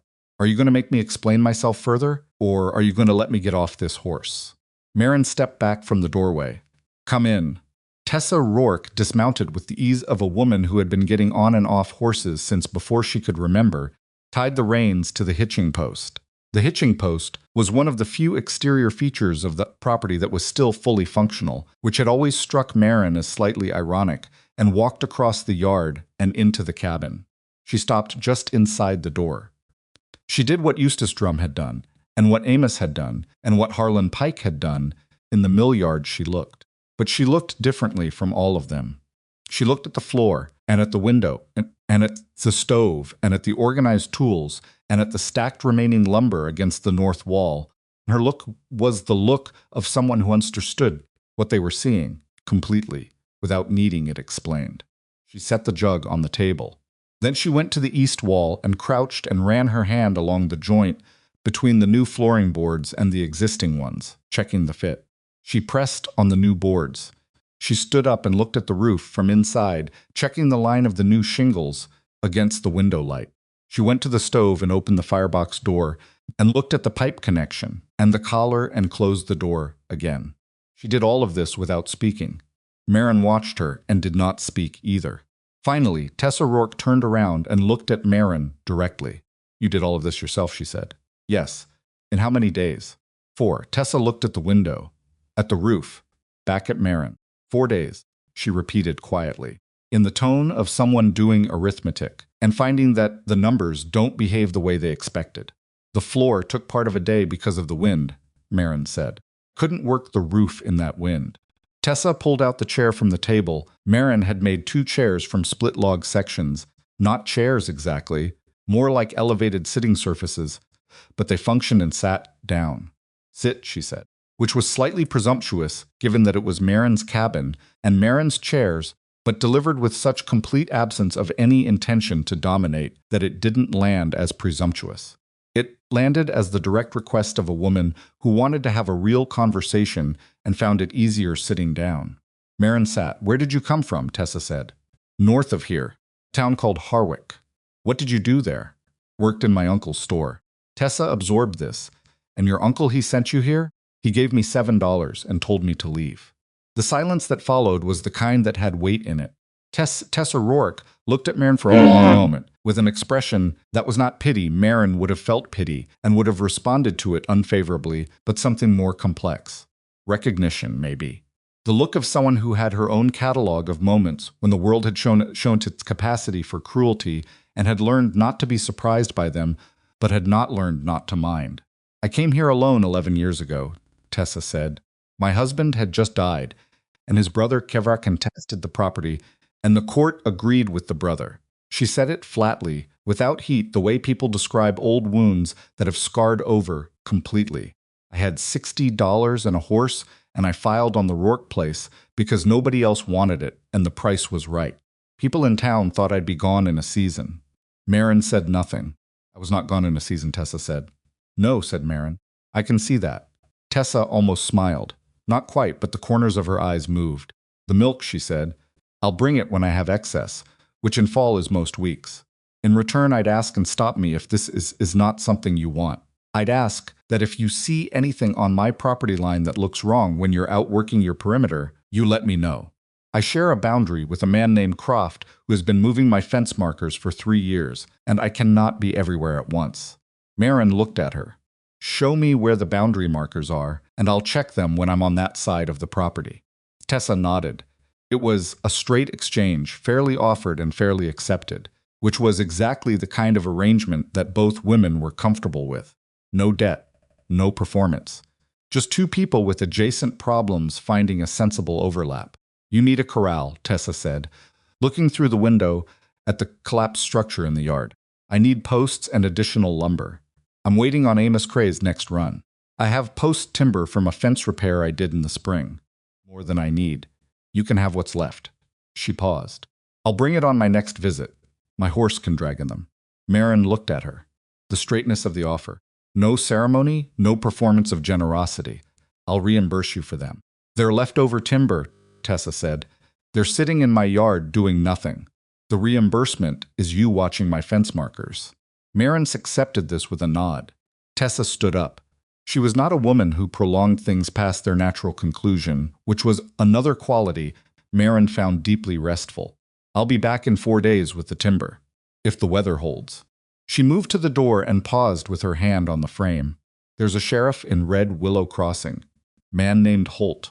He does a patrol circuit through the valley properties every 2 weeks or so. She looked back at Marin. I'll mention to him that the Calder place is occupied and legitimate. He's a reasonable man, and it's better to be on his circuit than off it. She walked out to her horse and untied the reins from the hitching post and mounted.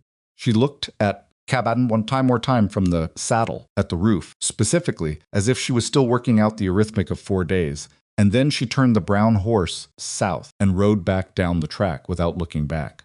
Marin stood in the yard and watched her go and felt something she had not felt in several days. Since the particular warmth of the fire on her face, after the first successful test of the stove, the specific relief of encountering another person who operated without pretense. She went inside and poured fresh milk into her tin cup and drank half of it standing at the window. Then she went to start on the corral design. She had been thinking about the corral design in fragments since the first day, turning the problem over in the back of her mind the way she'd learned to do in Gideon's shop, letting a construction problem sit partially assembled in the background while her hands did other work, so that by the time she formally addressed it, a significant portion of the thinking was already done. The original corral had been approximately 40 feet square. That was larger than she needed, for she intended to start with 2 goats and whatever chickens she could acquire, and the larger footprint was part of what had made the post failure so complete. More posts meant more failure points. She would build smaller first, expandable later, which was another thing Gideon had told her. Build for what you have, leave room for what you want. Don't build for what you want and find out you can't maintain it. She sketched the design in the dirt of the yard with a stick, which was the way she had always drafted things, because she had learned drafting from Gideon before she'd had access to paper and had never entirely stopped finding it clarifying to work in dirt where you could erase by dragging your boot across it. 25 feet square, 8 posts, set on stone footings at 18-inch depth, deep enough to hold against wind loading, shallow enough to be excavatable without machinery. 3 rails per section, spaced for goats, which was different spacing from cattle, because goats had different ideas about boundaries and their relationship to them. The chicken area would be a separate smaller pen attached to the south side of the corral, with a wire top to prevent predation. She would need wire for this, which she had not yet bought. She added it to the list. She was still crouching over the dirt diagram when she heard hooves again on the track, and this time she registered the sound as a different gait 2 horses, moving with more purpose than Tessa Rourke's approach before she stood up. The 2 riders who came through the boundary were men she didn't know, both approximately 40, wearing the kind of working clothes that indicated ranch labor rather than town occupations. The ones of its windows were dark. The one in front, the particular quality gray horse of someone who was accustomed to being the citizen who spoke first. He looked at the cabin, at the new roof, at Marin standing in the yard with dirt on her knees from the crouching diagram. He looked at her the foundational way, the assessment. The conclusion assembled before the words, and she watched him do it without expression.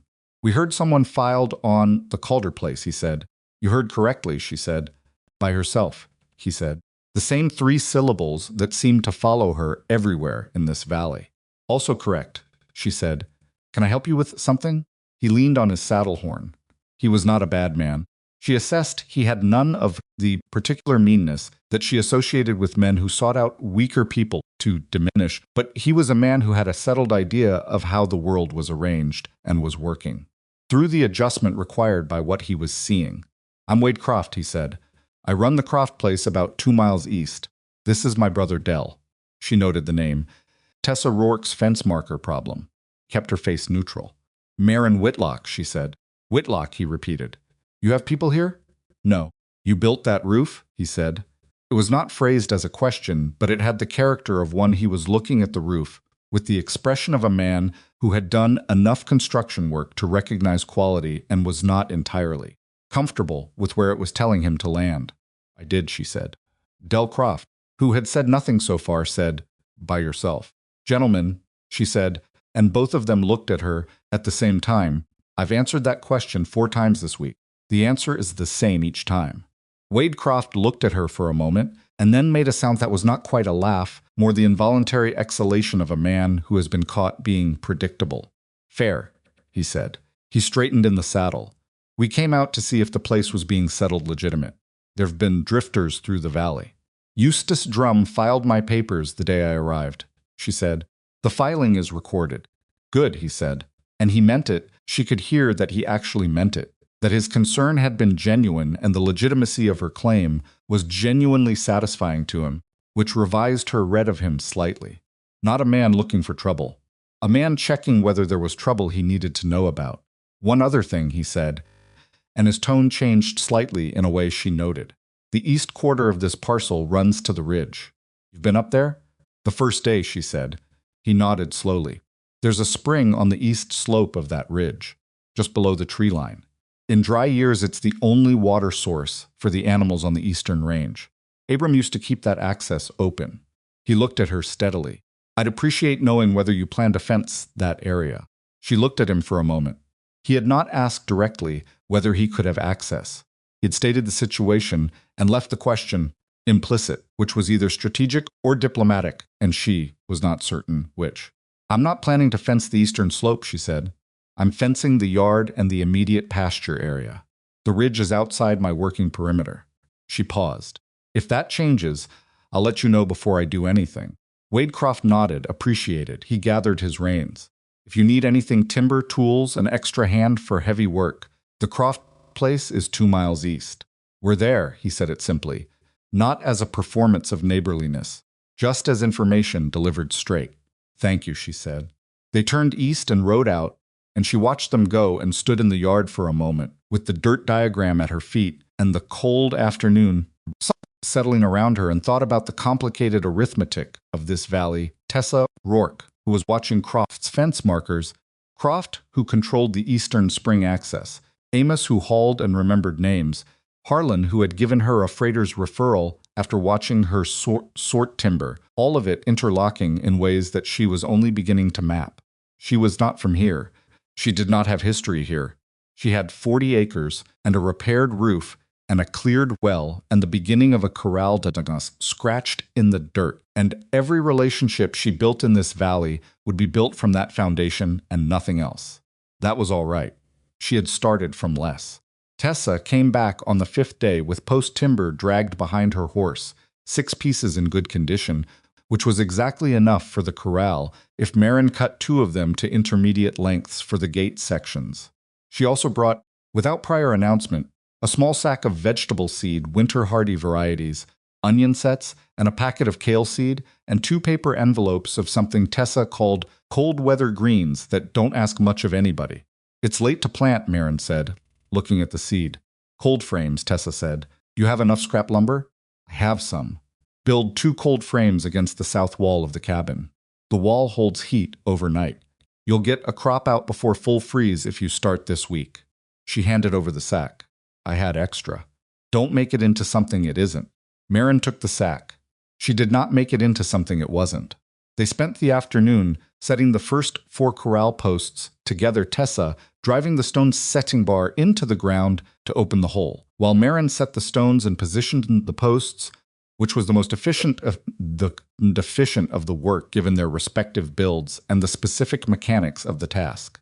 Tessa was strong in the back and shoulders, in the way of women who have done physical work for a decade without stopping, and she drove the bar without complaint and without showing off, just steady, methodical work. And by the time the light was going, they had 4 posts standing plumb and solid in their stone footings. You know how to check plumb without a level? Tessa asked, watching Marin sight down a post. I and string, Marin said. Gideon Shaw taught me. A string hung from the post top with a weight at the bottom. True plumb follows gravity. Tessa looked at the post and at the string and at the small stone Marin had tied to its end. That works. It's worked for a long time, Marin said. Tessa almost smiled again, the same not-quite smile she'd produced in the cabin. Just a movement at the corners of her eyes. Gideon Shaw. That's the second time you've said his name. He must have been something. He was a good teacher, Marin said. He cared about whether the work was right, not about who was doing it. Tessa was quiet for a moment, looking at the standing posts and the yard and the cabin with its sound roof behind them. That's rarer than it ought to be, she said. They did not discuss this further. Both of them understood what they were talking about, and neither of them, Ladinin, needed to elaborate. And that was another thing Marin found restful about Tessa Rourke. She did not require things to be explained that were already clear. Tessa left before dark and said she'd be back in a week to help with the remaining posts if Marin wanted an extra hand. Marin said she would. No performance. Just the arrangement stated and accepted. The week that followed was the hardest single stretch of work Marin had done since she'd arrived, including the descent into the well. She set the remaining corral posts herself on the days between Tessa's visits, which required her to develop a single-person post-setting method because the standard methods assume two people, one to hold the post vertical and one to pack the ground around it. She solved this by building a temporary brace system from scrap lumber that held each post at approximate vertical while she packed the stone footing, then fine-adjusted with the string and weight before the setting was complete. It was slower than working with a partner. It was also reliable, which mattered more than speed. She laid the corral rails in 3 courses between the standing posts, boring the peg holes with the brace bit she'd borrowed from the supply of Gideon's tools that lived in her memory rather than her hands. The shoulder was a problem throughout this week.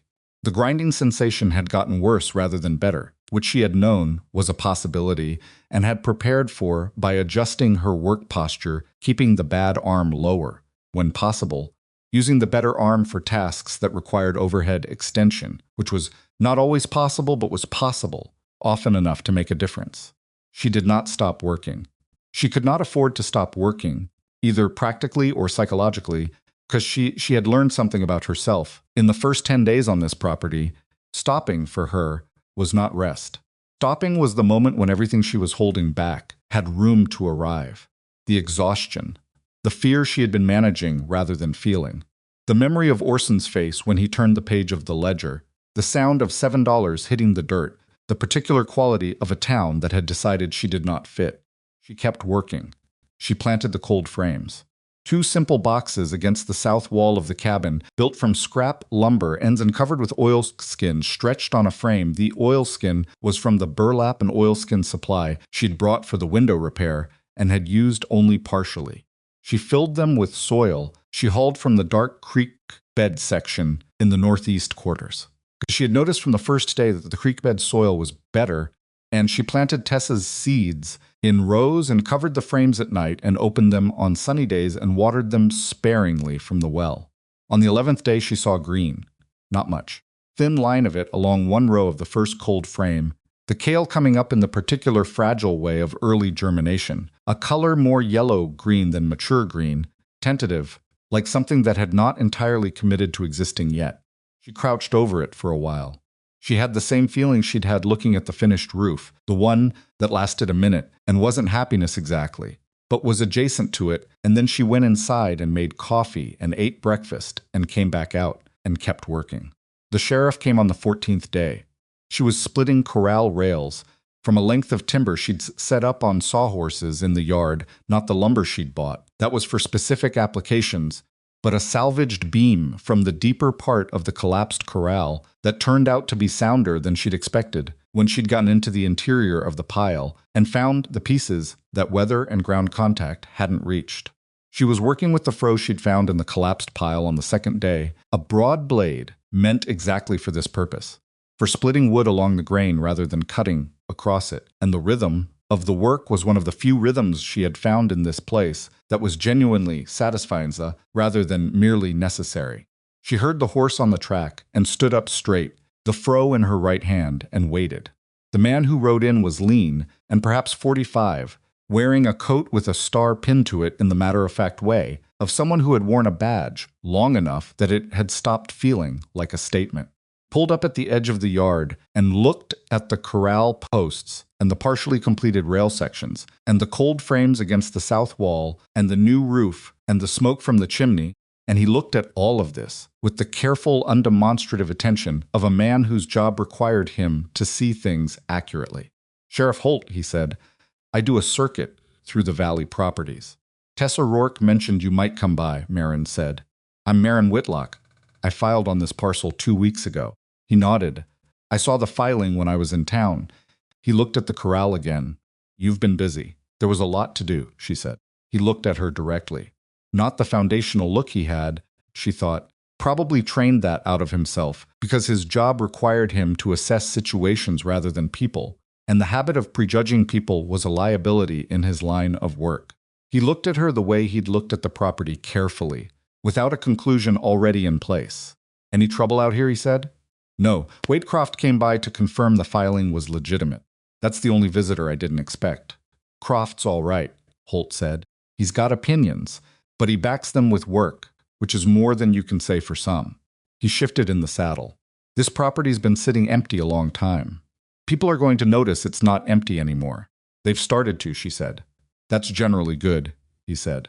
"And occasionally not. If you have any concerns, the land office knows how to reach me." He gathered his reins. Then he stopped and looked at the roof one more time. "You did that roof." She was beginning to find this particular response almost amusing, in the same way she'd found Del Croft saying by yourself almost amusing. Not because it was funny, but because the repetition had a kind of pattern to it that revealed something about what people expected and what they were encountering instead. "I did," she said. He nodded once, in the way of a man who has updated his estimate of a situation and is not going to make a production of the update. Then he turned the horse and rode back down the track, at the same unhurried pace he'd arrived at.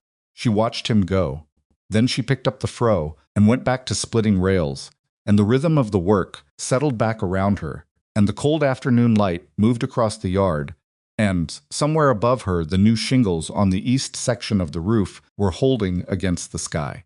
She split rail after rail after rail, and the pile beside her grew, and the yard filled with the clean smell of split wood, and the smoke rose straight from the chimney in the still air, and on the south wall of the cabin, the cold frames held their rows of new green. 3 weeks since she'd arrived with $7 and a canvas sack. The property was still a long way from finished, but it was no longer waiting. The corral was finished on the 19th day. Not finished the way a carpenter's showpiece is finished. There were rail joints that were functional rather than elegant, and one section of the north fence where the post had settled slightly lower than she'd intended, despite the stone footing, giving that section a faint lean that she'd corrected at the rail level with a shim, but that she could see every time she looked at it. She could see it because she knew where to look, and she suspected most people wouldn't notice, and she also suspected she would always notice, which was if its windows were dark, which was the particular burden of being taught by someone who cared about whether the work was right. She stood in the yard on the 19th morning and looked at the completed structure. 25 feet square, 8 posts and stone footings, 3 rails per section, functional gate on the south side with the hinges she'd bought in Red Willow Crossing, and a latch she'd fabricated from a piece of iron bar bent cold over the anvil stone she'd found in the collapsed corral debris.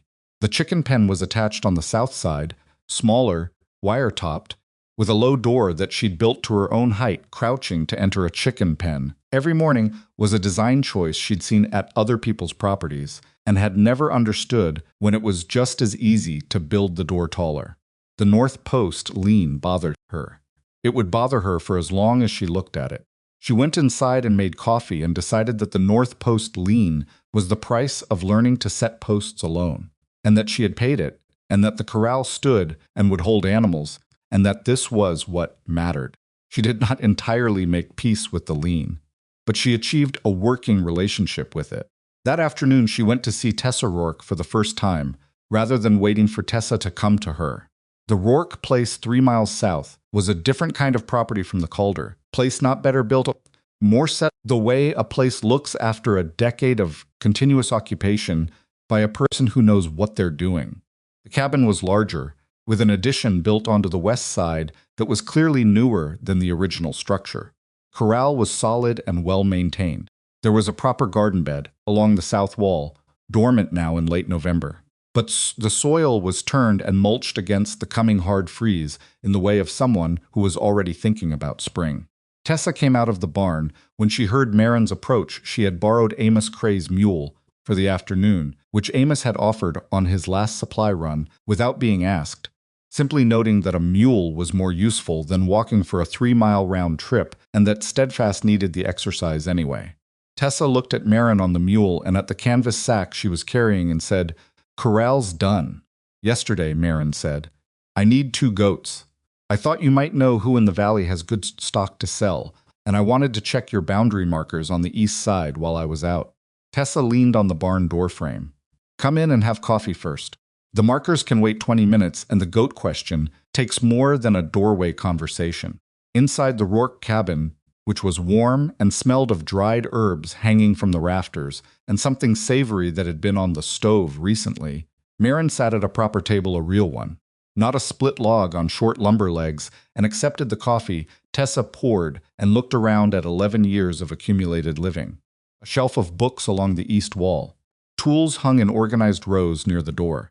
A braided rug in the center of the floor, worn thin in the path between door and stove, but still holding its color at the edges. It was, Marin realized, what a place looked like when someone had stayed. Not just survived, but stayed. When the initial crisis of survival had passed, and what was left was the slower, quieter work of building a life, rather than just maintaining one. She looked at it and thought about what her own place would look like in 11 years, and then stopped that thought. Because 11 years was not useful currency for someone in her 3rd week. For goats, Tessa said, sitting across from her with her own cup, "You want Nola Ferris. She runs a property about 4 miles northwest, up the creek drainage. She breeds good milkers. She's honest about the animals' histories, and she doesn't oversell." She paused. "She'll look at you and have opinions. Don't let the opinions put you off the goats." "What kind of opinions?" Marin said. Tessa looked at her. "The kind that are about you rather than about goats. Nola's a particular woman. She'll come around when she sees you know what you're doing, but it might take a few minutes." Marin drank her coffee. "I've had that experience before. I imagine you have." Tessa set down her cup. "Tell her I sent you. It won't make her less opinionated, but it'll shorten the process." After the coffee, they walked the east boundary together, which was a 40-minute walk from the Rourke cabin and covered ground that was partially wooded and partially open scrubland, with the ridge visible to the east and the faint line of the property markers, stone cairns, mostly visible at intervals along the boundary. Marin walked the line carefully, noting the cairn positions, and found 2 that were out of place. Not dramatically out of place. Not moved far enough that a casual observer would see anything wrong. But she had a good eye for reference points, and she could see that 2 of the cairns on the northeast section had been shifted 6 to 8 inches east, which over the length of the boundary added up to a meaningful encroachment if multiplied across multiple markers. Crouched beside the second displaced cairn and looked at the soil around its base. Recent disturbance. The soil was not yet compacted around the new position, the way undisturbed soil's compacted around a long-standing stone. "This one's been moved in the last month," she said. Tessa stood beside her and looked.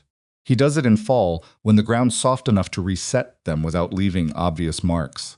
Her voice was even, not hot, but the evenness had the quality of something that had been worked at. "Every year, a few inches at a time." Marin stood up. "Do you want me to put them back?" Tessa was quiet for a moment. "I want them documented first. Eustace's drum has the original survey in the land office. If I put them back without documentation, Croft just moves them again in the spring, and I have no record of the pattern." She looked at the cairn. "There's a record of where they are now, and a record of where they're supposed to be, and someone besides me who has seen them in both positions." "I've seen them," Marin said. Tessa looked at her. "You'd be willing to say so if it came to that." "I'd be willing to say what I saw," Marin said, "which is that 2 cairns on your northeast boundary have been recently moved east from their original positions. That's what I saw. That's what I'd say." Tessa nodded. Something in her shoulders shifted, not relaxed exactly, but redistributed, like a weight that had been held in one place was now being shared. "All right," she said. "We put them back today, and I'll get Eustace to come out and resurvey the line in spring. With a record and a witness, Croft will stop." They reset the cairns together, Tessa holding each stone while Marin packed the original soil back around it, working carefully to match the compaction of the undisturbed ground around the adjacent markers. When they were finished, you could not tell they had been touched. That was the point. They walked back to the Rourke cabin in the shortening afternoon light, and Marin steadfast from the post where tied him and said she'd ride out to Nola Ferris's place in the next few days. Take something to show her, Tessa said. That you can work, I mean. Don't just show up and tell her Tessa Rourke sent you. Show her something. Marin thought about this on the ride back to the Calder place. Show her something. She had the carved markers she'd been working on for Ruth and Clara Calder's graves, using Gideon's knife on 2 pieces of the dense corral timber she'd set aside for the purpose. She'd been working on them in the evenings by firelight, spending an hour at a time on the lettering, recutting anything that wasn't clean, because the names deserved clean carving. They were not finished yet. She had another 2 evenings of work on them before they'd be what she wanted them to be. She went back to the markers that evening and worked later than she usually did, the firelight making the shadows in the cut letters deep and legible, the knife finding its way through the grains with the sureness of a tool that had been used correctly for years and knew its job. When she was finished with Ruth's marker, she held it up against the firelight. The letters were even. The depth was consistent. The wood dense, close-grained, the kind that weathered slowly, would hold the carving for years. Ruth Calder, beloved. She had not known Ruth Calder. She did not know what Ruth Calder had been like, whether she had been kind or difficult or somewhere in the vast middle territory that most people occupied. She knew only that Ruth had been here, on this land, in this valley, and that her name had been disappearing from the world 1 season at a time, and that this was a wrong that Marin had the means to correct. She started Clara's marker. Nola Ferris's property 4 miles northwest was exactly what Tessa's description had prepared her to expect in terms of the animals, a well-maintained operation, the goat pen clean and properly constructed, the animals themselves visibly healthy, good coats, clear eyes, the particular alertness that indicated animals that were fed correctly and handled regularly. What Tessa's description had perhaps undersold was the degree to which Nola Ferris herself occupied a space. She was perhaps 60 small and weathered in the face, with hands that were permanently stained at the knuckles from some compound Marin couldn't identify, and quick dark eyes that moved over Marin on arrival, with the comprehensive speed of a woman who had spent 60 years watching things and drawing conclusions. Marin had brought Clara's finished marker. Not Ruth's. Ruth's was still drying its last coat of the linseed oil she'd rubbed into the wood as a weather treatment, and she hadn't wanted to rush it. But Clara's was finished, and she'd wrapped it in cloth for the ride. She did not lead with it. She led with the goat question, which she asked specifically and correctly. She wanted 2 good milkers, ideally from the same family group, so they'd be settled together. She was setting up a new property. Most of its windows were dark. She had a completed corral with proper footings. She could maintain 2 animals through winter if she knew what she was feeding them. Nola listened to all of this with the expression of someone taking an examination, and then she said, "Who sent you?" "Tessa Rourke." Nola's expression shifted slightly. Not opened, just shifted. "Tessa sent you," she said, as if testing the information against something internal. "She did. You're the one that filed on the Calder place." Marin breathed slowly. "I am." Nola looked at her the foundational way, and then, in contrast to most of the people who had done this in the past 3 weeks, she did not stop at the conclusion. She kept looking, past the initial assessment into something more specific, more curious. She looked at Marin's hands, which were calloused now in ways they hadn't been 3 weeks ago, the rope work and the hammer and the froe having built layers over the abrasions. She looked at the cloth-wrapped object Marin was carrying. "What's that?" she said. Marin unwrapped it, held out Clara's marker. Nola took it. She turned it in her hands. She looked at the lettering, the depth and evenness of it, the way the grain of the wood ran perpendicular to the cut letters so they wouldn't split along the carving. She ran her thumb across the surface and felt the linseed oil treatment. She looked at the back of the marker where Marin had notched the base for setting in the ground. "You made this," Nola said. "Yes, for the Calder girl. Clara Calder. She was 9 years old." Marin paused. "Her mother's marker is drying. Her name was Ruth." Nola held the marker for a moment longer. Her face had done something that was not the foundational look and was not the assessment look. It was something that had moved past evaluation into the territory of actual feeling, which Marin had not expected and which she received without comment. Nola handed the marker back. "Come look at the does," she said, and turned toward the goat pen. She showed Marin 3 animals, explained each one's production history, temperament, health record, the specific quirks that each had developed in Nola's care. She was thorough in a way that respected the transaction, not trying to sell but trying to inform, which was a distinction that mattered. Marin asked questions that showed she had been listening and that she understood what she was hearing. In the end, she chose 2, a gray doe named Pepper, who Nola described as stubborn as the day is long but an excellent mother and a reliable producer, and a younger brown doe with no name yet, who had been born in late summer and was at the age where she would bond to a new owner more readily than an older animal. Marin would name her, which Nola said was appropriate, and which Marin thought about for the ride home and settled on May, because there was something about the animal's coloring in the November light that reminded her of what she hoped the creekbed garden would look like in spring. Price Nola named was fair. Marin paid it from the remaining margin of Abram Calder's converted gold dust, which she had managed with a care that had kept her consistently solvent despite the significant early expenditures, and she tied Pepper's lead to Steadfast's saddle and carried May in her arms for the first mile until the young doe settled enough to walk on her own lead without panicking. Nola stood at her gate and watched them go. Just before they turned onto the main track, she called out, "The girl's name Clara. I knew Abram Calder. Not well, but I knew him. He'd want to know someone remembered her." Marin turned. "I know," she said. Nola nodded once. Went back inside her gate. She set the markers on the eastern ridge on a cold, clear morning in late November, the ground iron-hard at the surface and softer an inch down where the frost hadn't reached yet. She had sharpened the base notches with the carving knife and driven each marker into the ground with careful mallet blows, packing the soil around the base the same way she'd packed the corral post footings with the intention of permanence. She stood back and looked at them. 2 markers, straight, the lettering deep and clear. Ruth Calder beloved, Clara Calder, age 9. Remembered. The valley was visible from the ridge. She could see the property below the cabin, with its sound roof, the new corral, the cold frames against the south wall. She could see the well casing in the yard and the thin line of smoke from the chimney, and Pepper and May moving in the corral with the particular purposeful movement of goats who have decided that their new home is acceptable. She stood on the eastern ridge for a while, not praying, not speaking, just looking. She thought about Abram Calder standing on this same ridge, probably, in the days after his wife and daughter died, looking at the valley below and finding nothing in it strong enough to make him stay. She did not judge him for that. She had thought about it enough in the past weeks to have arrived at something like understanding, not the understanding of shared experience, but the understanding of imagined, which was the best she could do for a man she had never met. He had built something and lost the reason to stay in it.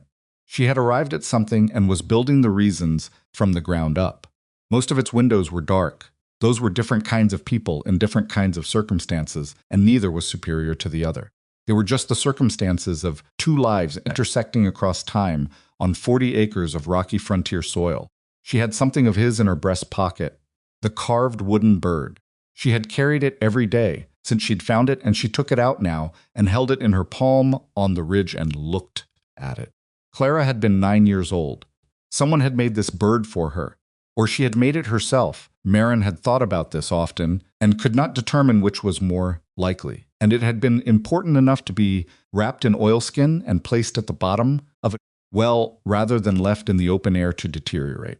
She put the bird back in her pocket. She went back down the ridge to the property and fed Pepper and May, and checked the cold frames and cleaned the water trough she'd built for the corral, and went back inside. The first person to ask her for help was Del Croft, which surprised her because Del had been the quieter of the 2 Croft brothers, and she had not expected him to be the one who showed up alone at her gate in early December with a broken gate hinge and a vaguely embarrassed expression. Wade said, "I should ask you." Del said, holding up the hinge, which had sheared at the pin in a way that indicated it had been wrongly installed to begin with, torqued off its proper axis over time. He said you'd know whether this can be fixed or needs replacing. Marin looked at the hinge. Needs replacing. The shear pattern means the pin housing is compromised. You put a new pin in, it'll shear again in the same spot. She examined the plate. But the plate itself is fine. If you have a matching plate from a working hinge, you can reuse this plate on the fixed side and replace only the hinge component. Saves buying a full set. Dell stared at her. I wouldn't have known that. Most people wouldn't, she said, and it wasn't unkind, just true. Do you have a matching plate? I think so. In the barn. Check the dimensions against this one before you go to town. They match. You only need one hinge, not two. He looked at the sheared hinge in his hand and then at her. Wade said you'd know, he said again, but differently this time. Not reporting what his brother had said. More like confirming it to himself. Tell Wade the fence markers on Tessa Rourke's northeast boundary have been surveyed and documented, she said. Eustace Drum is coming out in spring to re-establish the official line. I thought he should know. Dell's face did something careful. I see, he said. I thought he should know, she said again, evenly. Without heat, that's all. Dell nodded slowly. He had the grace to look at the ground briefly. I'll tell him, he said. He put the hinge in his coat pocket. Thanks for looking at it. He left. She watched him go and thought that Wade Croft was a more complicated man than she'd initially assessed, because sending his brother here with the hinge was not an accident. It was a gesture oblique and typically frontier in its indirectness, but a gesture nonetheless. An acknowledgement that what she knew was worth something. An opening carefully left. She would leave it open in return. That was the correct response. Not chasing the gesture down and making it explicit, just leaving it open and seeing what grew in the space. December settled hard over the valley. Temperatures dropped in a way that had been building with sweet, and then arrived. All at once, the kind of cold that changed the character of work rather than just the comfort of it. She could no longer spend extended time on exterior tasks, without her hands losing dexterity, and dexterity was the difference between working correctly and working dangerously. She had gloves, but even good gloves had limits. She adapted. She worked the exterior in the morning hours when she was warmest from sleep, and the temperature was rising, and she worked the interior in the afternoons. She had more interior work than she'd expected the cabin, now that it was weather-tight and warm, revealed itself to have additional refinements that she'd noted and deferred and could now address. A shelf system along the north wall for the tools and supplies that currently lived in organized piles. A proper door threshold seal that would eliminate the last significant draft. A hook system near the stove for drying wet outer clothing before it froze. None of these were large tasks. Each one improved the daily function of the space in a small, specific way, the accumulated result of which was that the cabin became progressively more habitable with each week, not dramatically, not in any single obvious leap, but in the way that good work accumulates incrementally, solidly, without fanfare. She made mistakes. She cut a shelf board an inch short and had to add a filler piece that was correct structurally but looked improvised, which it was. She hung the first coat hook at a height that worked for her but would have been inconvenient for anyone shorter, and then thought about who she was building this for, and left it at her height, because this was her cabin, and she would not design it around an imaginary other person's convenience. She over-secured the threshold seal on the first attempt and had to pull it and reset it, which cost her an afternoon, and added to the shoulder's ongoing grievance. The shoulder had become a negotiation. Not a permanent impairment. She could feel the difference between damage and overuse, and this was overuse, the particular inflammation of a joint that had been asked to do too much for too long without adequate recovery. She managed it, with heat from the stove when she could, with the careful adjustment of her work posture that she'd been maintaining for weeks, and with Grimm's acceptance that some days the shoulder was going to cost her 30% of her capacity, and that 30% less than full was still considerably more than nothing. She started teaching herself to do more tasks left-handed, not to replace the right, but to share the load more equitably. Gideon had been ambidextrous from choice. He had told her once that he'd trained his weaker hand deliberately because a craftsman with one reliable hand was always one injury away from being unable to work. She had not understood the urgency of that lesson at 14.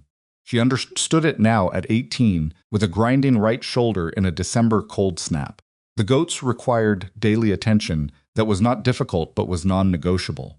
And she found unexpectedly, and with a mild irritation at the unexpectedness, as if she'd been caught off guard by her own feelings, that she did not resent the daily attention. Pepper was exactly as advertised, stubborn, opinionated, and an excellent producer.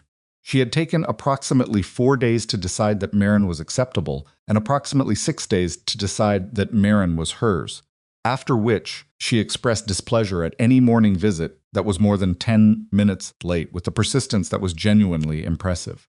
May was gentler, more uncertain of herself, and had the goat habit of standing very close to Marin's side when something in the yard startled her, which was a habit that Marin found she did not object to. The chickens arrived in mid-December, 6 of them, purchased from a woman in Red Willow Crossing who kept poultry in her yard behind the dry goods store and who charged a reasonable price and threw in a 7th hen at no extra cost because, as she said, 7 is better luck than 6, which was a superstition Marin had no particular feeling about, but which produced an additional hen at no cost. And an additional hen at no cost was straightforwardly good regardless of the numerology. She built the chicken coop in 2 days, attaching it to the east side of the corral pen she'd already constructed for the purpose, and on the first morning that the chickens were settled enough to produce, she found 3 eggs in the nesting boxes she'd lined with the dried grass from the creek bed. She held the 3 eggs in her palm for a moment. They were warm from the nesting boxes. They were real and specific and completely hers. She made eggs for breakfast that morning, in the pan on the stove, with salt and a small piece of the salt pork, and she ate them sitting and she'd them sit on the floor with her back against the warm south wall of the cabin, and the winter light coming through the sealed window, and the sound of Pepper being vocal in the corral, about something probably the chickens, whose presence Pepper had not yet fully accepted as legitimate. It was not a triumphant breakfast. It was just breakfast, eggs she'd produced herself from animals. She'd acquired herself on land she'd filed on herself with $1 that had been part of $7 thrown in the dirt by a man who had been wrong about her. It was enough. It was, in fact, exactly enough. Harlan Pike came out to the property in late December, which she had not expected. He came alone on a Saturday with a bundle of scrap cedar tied behind his saddle. He pulled up at the gate and looked at the corral and the cabin and the cold frames and the smoke from the chimney with the expression he'd had in the mill yard when she'd been sorting timber. Not the initial expression, the one that had started the exchange, but the later one, the one that came after the third correct question. "I had cedar offcuts," he said. "Good heartwood, too short for most applications. Thought you might have a use." She opened the gate for him. He dismounted and untied the bundle and set it in the yard, and then he stood with his hands in his coat pockets and looked at the corral construction. "Post footings," he said. "Stone set," she said. "Elevated above grade so the timber doesn't contact soil." He crouched and looked at the nearest footing. He looked at it for a while. "Who taught you that?" "Gideon Shaw." He straightened up. I knew of him. I didn't know he taught like that. He taught anyone who asked a serious question. "Seriously," she said. Harlan looked at the corral rail joints. At the gate latch she'd fabricated from bent iron. At the chicken pen attached to the south side, with its wire top pulled taut over a proper frame. He looked at all of it, with the methodical attention of a tradesman, not a neighbor making a social call, but a man assessing work on its own terms. "It's good work," he said finally, simply without decoration. "Thank you," she said, and meant it, because from him it was information rather than politeness. He stayed for about 20 minutes, which involved a brief conversation about the relative merits of 2 different nail patterns for fence rail applications and a short examination of the cold frames that he had not asked to see, but that she showed him because the construction was a method she'd developed herself, and she was curious whether it would pass the assessment of someone with his experience. He looked at the oilskin frame system and the soil choice from the creek bed and the way she'd angled the frames toward the winter sun.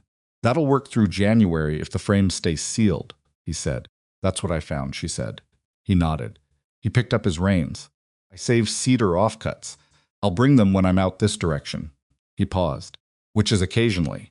I'll make use of them," she said. He rode out. She watched him go and thought about the distance between the first look he'd given her when she'd come through his mill gate and the look he'd given the cold frames just now, which were on opposite ends of a very wide spectrum, and thought that this was probably the most meaningful change in her first month on this property, not the roof, or the corral, or the well, or the goats, all of which were things she'd done alone, but this slow shift in how the people of this valley were beginning to see her, not because she'd explained herself to them, but because she'd built things they could see. She had never needed them to understand her. She had needed them to see what she did. Those were not the same requirements, and she had understood the difference even in Orson's town, where being understood had been impossible, and being seen had been only slightly less so. Here the seeing was happening. Incrementally, without announcement, in the way that real things changed, one person at a time, one piece of visible work at a time. She was on the eastern ridge in the last days of December, checking the markers she'd set. She checked them every 2 weeks, not from doubt but from the habit of stewardship, the same way she checked the cold frames and the corral footings and the chimney seal when she heard a horse on the approach track below and looked down at the property and saw at the gate a rider she didn't recognize. She came down the ridge at a pace that was neither hurried nor slow and arrived at the gate while the rider was still there. A man, approximately 55, on a good horse that had traveled some distance. The horse had the particular quality of dust on its coat that came from a long road, not a local errand. He was looking at the cabin, at the roof, at the corral, at the smoke from the chimney, at the cold frames against the south wall and the organized yard and the well casing in the center of it, clear and clean, with the new windlass she'd rigged in the 3rd week. He did not look the way most people looked at the property. He looked the way you looked at something you had once left behind. She stopped at the gate. He turned and looked at her, and they considered each other for a moment without speaking. "I'm looking for the person who filed on this property," he said. His voice was careful. Careful in the way of someone who is not certain what they are going to find and is managing their own expectations very deliberately. "That's me," she said, "Marin Whitlock." He looked at the cabin again. "I built that cabin," he said, 30 years ago almost. The foundation, the logs, the well." He paused. "My name is Abram Calder." The silence that followed was the kind that had physical weight. Marin stood at the gate and absorbed this information and said nothing for a long moment because there was too much in the moment to respond to. And she had learned on the road, in the well, on the roof, through 3 weeks of work that left no room for unnecessary speech, to let the important moments be what they were before she tried to do anything with them. "You're alive," she said. "I am." His voice was rough with something. I've been in other places for a long time." He looked at the markers on the hill behind her. She saw, the moment he saw them, the way his body changed, the particular stillness that came over a person when they see something they had stopped believing they would ever see. "Those are new markers," he said. "I put them up 3 weeks ago," she said. "I found the letter in the well. It said your daughter's name was Clara. Amos Cray thought your wife's name might have been Ruth." Abram Calder looked at the markers on the eastern ridge for a long time without speaking. His face was doing something that she did not look away from and did not look directly at, occupying the careful middle distance of someone who is present with another person's grief without intruding on it. "Ruth," he said. "Yes, her name was Ruth." She opened the gate. "Come in," she said. "The stove is going." He dismounted slowly, the way a man dismounts when he has been traveling for many days and has reached the place he has been traveling toward and is not entirely sure what comes next. He tied his horse at the hitching post, the same hitching post that had been standing when he left, one of the few original features of the property she hadn't needed to repair, and he walked into the yard, and he looked at everything. She let him look. She stood by the well, and she let him move through the yard at his own pace, seeing what had become of the place he had built and abandoned. And she said nothing, because there was nothing useful to say. He went to the cold frames and crouched and looked at the green growing there, the winter vegetables that were alive in the December cold, because she had built the frames correctly and chosen the right soil. He went to the corral and put his hand on the gatepost and looked at the new rails and the stone footings, and the goats who regarded him with the frank indifference of animals who had not yet established whether he was relevant to them. He went to the cabin door and stopped. "Can I?" he said. "Yes," she said. He went inside. She followed.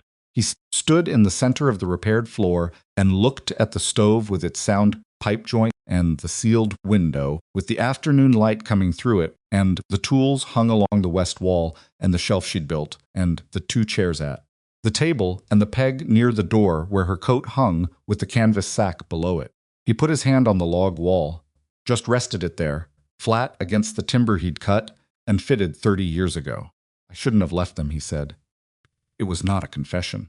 It was a statement of a thing he had been carrying for however many years he'd been carrying it, set down here in this room where it had originated, not because saying it changed anything, but because this was the right place to say it.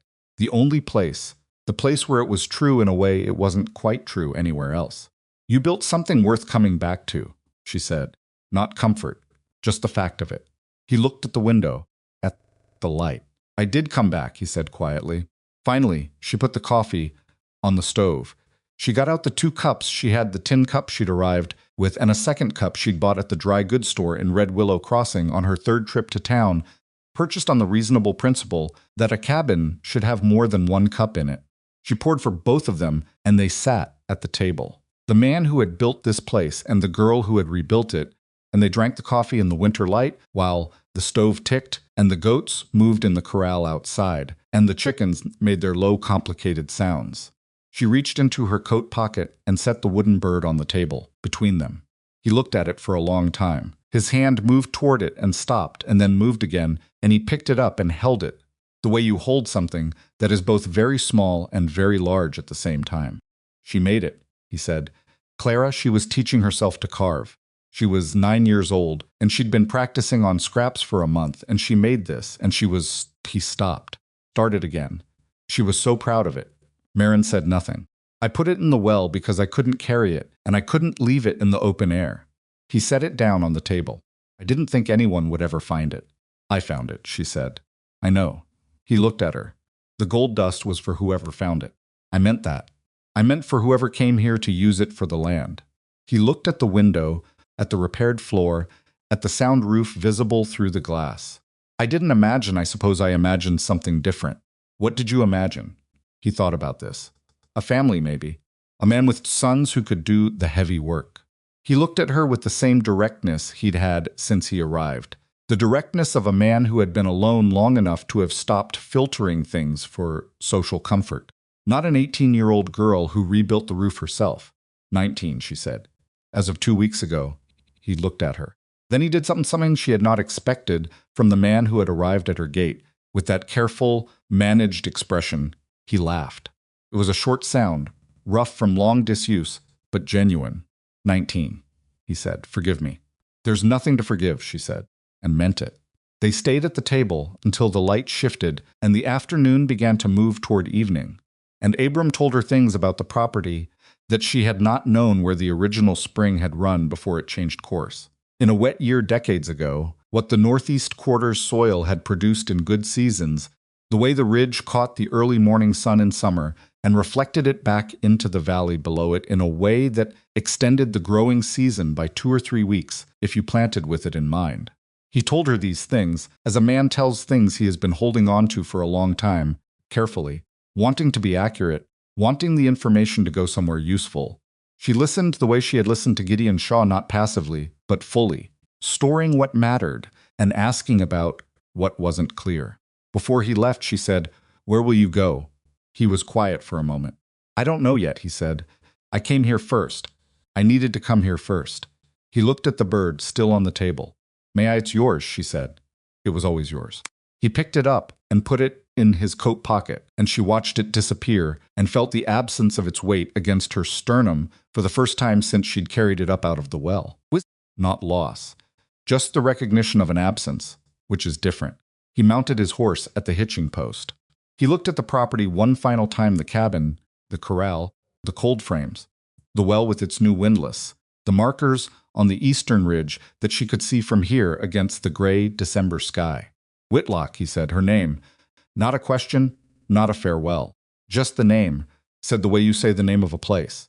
Whitlock, she agreed. He turned his horse south and rode out through the gate and down the track, and she watched him until the track bent and he was gone.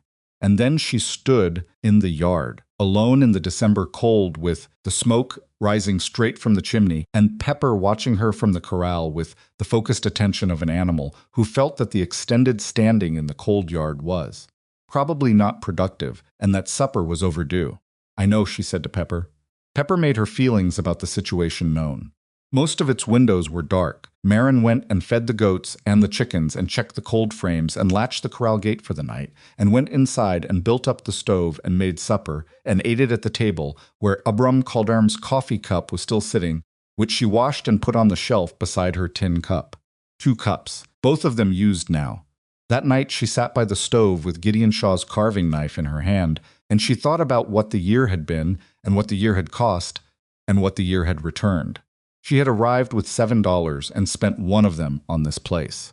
The other 6 had stretched further than she'd had any right to expect, and then Abram's Golder's gold dust had made real what the $6 could only have begun.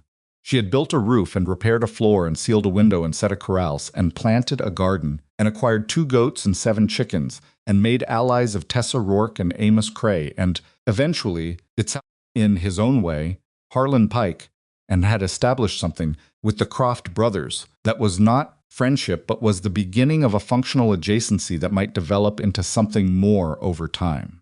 She had put 2 names back on the Eastern Ridge that had been disappearing from the world.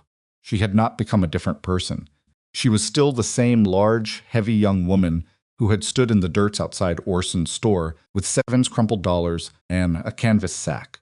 Her body had not changed in the way that stories sometimes implied it should, as though the resolution of a struggle required physical transformation as its proof. She ached in her shoulder every morning.